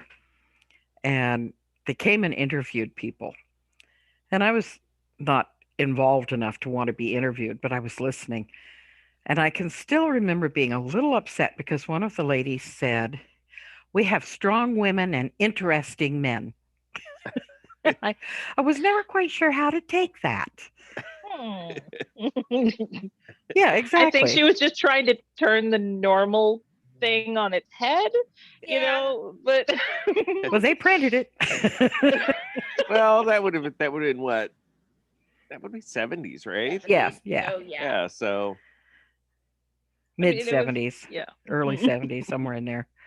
Like, I think I understand the sentiment of it is not bad. Yeah. It's like interesting people, that's different, but strong women and interesting men. Okay. Okay. Harmless historical nuts. That's all I know. Yep. We're boilerplate on our butts. You know, I've listened to that so many times since you shared that. Yes. Did you get to hear that, ATN? I don't think so. Miriam, I know you haven't heard it. No, I didn't. I didn't haven't. quite catch. Okay. You're gonna have to share the link again. Yeah, I'm gonna have to. Okay, so Leslie Fish is one of our early bards of the West. I mean, of SCA. Right. I know the name. Yeah. I don't know if she's still with us. If so, it's out of sheer stubborn. I love this woman. I was blessed with her leading a bardic at Dragon Con in Atlanta on like my 22nd birthday. And so I got to hear the story of how the FBI came and investigated the Society for Creative Anarchism. I've heard stuff about that. Yeah. Yep. Right. And she told the tale, and then she told her song about it, because she is one of the people that they pulled in for interviews. Now, is this a true story or is this serious? True story. True story. The Serious Steel is the name of the album. It's her SCA focused album. She did a Filk night and then she did an SCA night, and I went to both. And I was The Walking Dead the third day, but I was so happy. It's funny. I went and got my vaccination was at the convention center here at the walk-in clinic. Yeah. And I was sitting there during the wait period thinking, and the next time I'm in here for Rose City Comic-Con. Yes. I have my ticket for when it was canceled. I'm ready. I'm ready. I'm Bring ready. it on. Bring it on. September. Yeah, definitely. And this is the song that she wrote about it is, I think, did you share the link or am I going to do it? Well, if they just Google Leslie Fish true story, that gets it. YouTube, okay. Leslie Fish true story. I found her website. Yeah. Let's go right Now, to the YouTube. funny thing is she is a raging anarchist. So, no. That's why one of the last lines is, so we spread out a warning to realms far and near to give the impression for all the next year that we're just harmless historical nuts. What did you say to search for? What's that? What did you say to search for, Leslie? Leslie Fish true story. True story. That's what I was looking for. There it is. It should get you Yep. that image. Yep. Let's see how this works with Here. It's the story of the first SCA event. Oh, early. Early. Yes, early. Because we didn't have a name for the first ones, but when we finally got a name that we had to put down for something or other, a little bit after that, it was advertised in the local college newspaper for the Society for Creative Anachronism. Only when they called it in, the person didn't know the word anachronism and put the only word they knew. That was close. Close to them. So in their heads. And so it came, come to the meeting on campus of the Society for Creative Anarchism. So I've heard this performed at Bardic campfires. Simon, remember Simon, Bonnie? Oh, yes. Yes, he performed this one. Good. Good. I'm glad it's being performed because Well, this was a long time ago, but I haven't heard it since coming back. But oh, okay. Yeah, because a lot of people don't seem to know some of the older historical Bardic stuff. Yeah. I went to Bardic Wars and I asked people if they knew why, the story of how we got on the FBI list. Now just like, what? Yeah. Like, okay. Yeah, so the SCA, like many things, what do they say? The first time is a novelty. The first year is a novelty. The second year is a tradition. The third year, it's always been done that way. The memory's short. Yeah. So I think you lose. It's a short memory. Yeah. I've Could noticed be that, that way. like many of the songs, like in the Elfhill Times songbook, the On-Tier Rebellion, nobody knows that song anymore. Well, we could bring that back. Magnus gonna have us singing with them.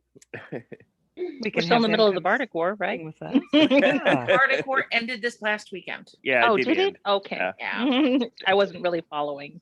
So. I just saw a posting that it was done. We could have more wars. Yeah. But a lot of those songs that are really specific like that, like in the Outfield Time Songbook, none of it means anything anymore. It's true. To the newer generations. Yeah. It wasn't their SCA. Yep. There's one in there about Thorgir's last battle. Right. Now, a lot of people know Thorgir still because he resurfaces periodically, and right. he's kind of a monument. He was one of the driving forces behind Eagles, and right. So he's a part of Ontyrian Adiantum history, but he's getting older too, and nobody knows that. And it's a charming little song about him fighting a battle, because at that time fighting women was not a thing. Right. And he's always been such a gentleman. He didn't want to fight a woman, but that was the draw he got. And so there's this comical song about Thorgir's last battle and how then he was laid to rest on his shield in the dewy grass, and the punchline to it is that when they laid him down on the dewy grass, it was cold and wet. So with a mighty roar, he rose again. But that's a fun song for people who know Thorgir, especially fun for those who know the story behind it. But if you don't, it's like, eh. Yeah. There's a lot of songs like that in the Outfield Time Songbook. Edward the Bloody Bastard. Yep. Misha Kazimirovich Pomashyanov. Huh? Misha Kazimirovich Pomashyanov. That's what you said. I heard that. Yep. Is this a Yiddish prayer?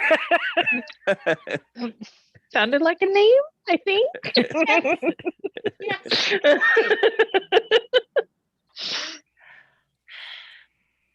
In Atlantia, there is a bard by the name of Effenwalt Whistle. Effenwolf Whistle? Effenwalt Whistle. Okay.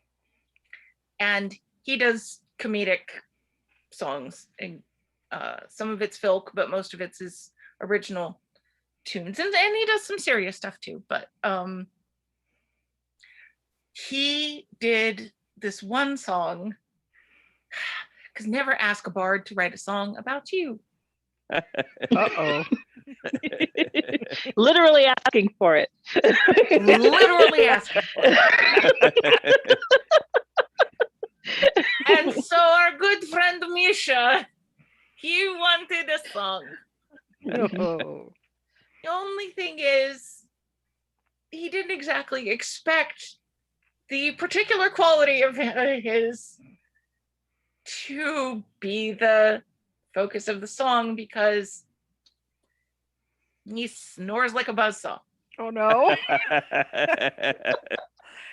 And so Effenwalt wrote this song, and it's extremely catchy. Let me tell you all a tale about a man that I once knew, of all his nasty habits and the awful things he do. So please don't call me crazy, but this thing I sung is true. About Mikhail Kazimirovich Pomashyanov. And these tales of camping with Misha and oh my gosh. and all of this. And so no shit, there we were, right? Like Effenwalt had it on his first CD. Oh no. And most of us have the CD. So yeah, he was here. So here's Misha, and he still has a fairly active mundane life as well. Young, strong, virile fellow. Oh right? boy. Yeah. He went to a party, and this one girl was asking this really, really cute blonde lady. Hubba hubba, hubba hubba. He's talking and they're chatting each other up and getting to know each other, and she asks what he does, and he mentions that he does the SCA, and he starts to explain about the SCA. She's like, I know a little bit because my brother or my best friend or somebody she knew was also fairly active member, and so she was trying to put things together in her head, and she's like, and don't you guys like take different names, kind of based on your focus? And he says, yeah, we do. And she's like, cool, so what's yours? And he said, Misha. And she's like, wait, I know you snore. His fame precedes him. Poor soul. Whoops. Never have asked for that song. Oh, dear Misha, we love our Misha.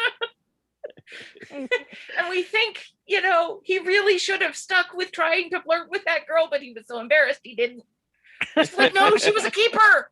She was a keeper. Oh, that's funny.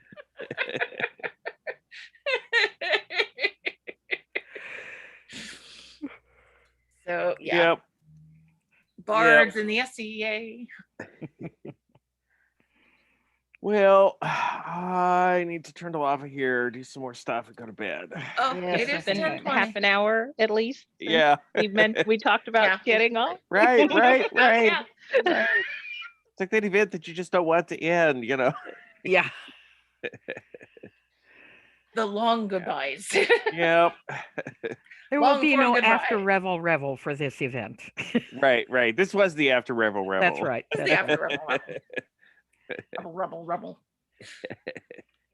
The after revel, the after revel, rabble rousers. Yeah. Something like After that. revel, razzers. Yes. Yeah. The rebellious after rebel, razzle. I think I should quit now. I should have quit before I started.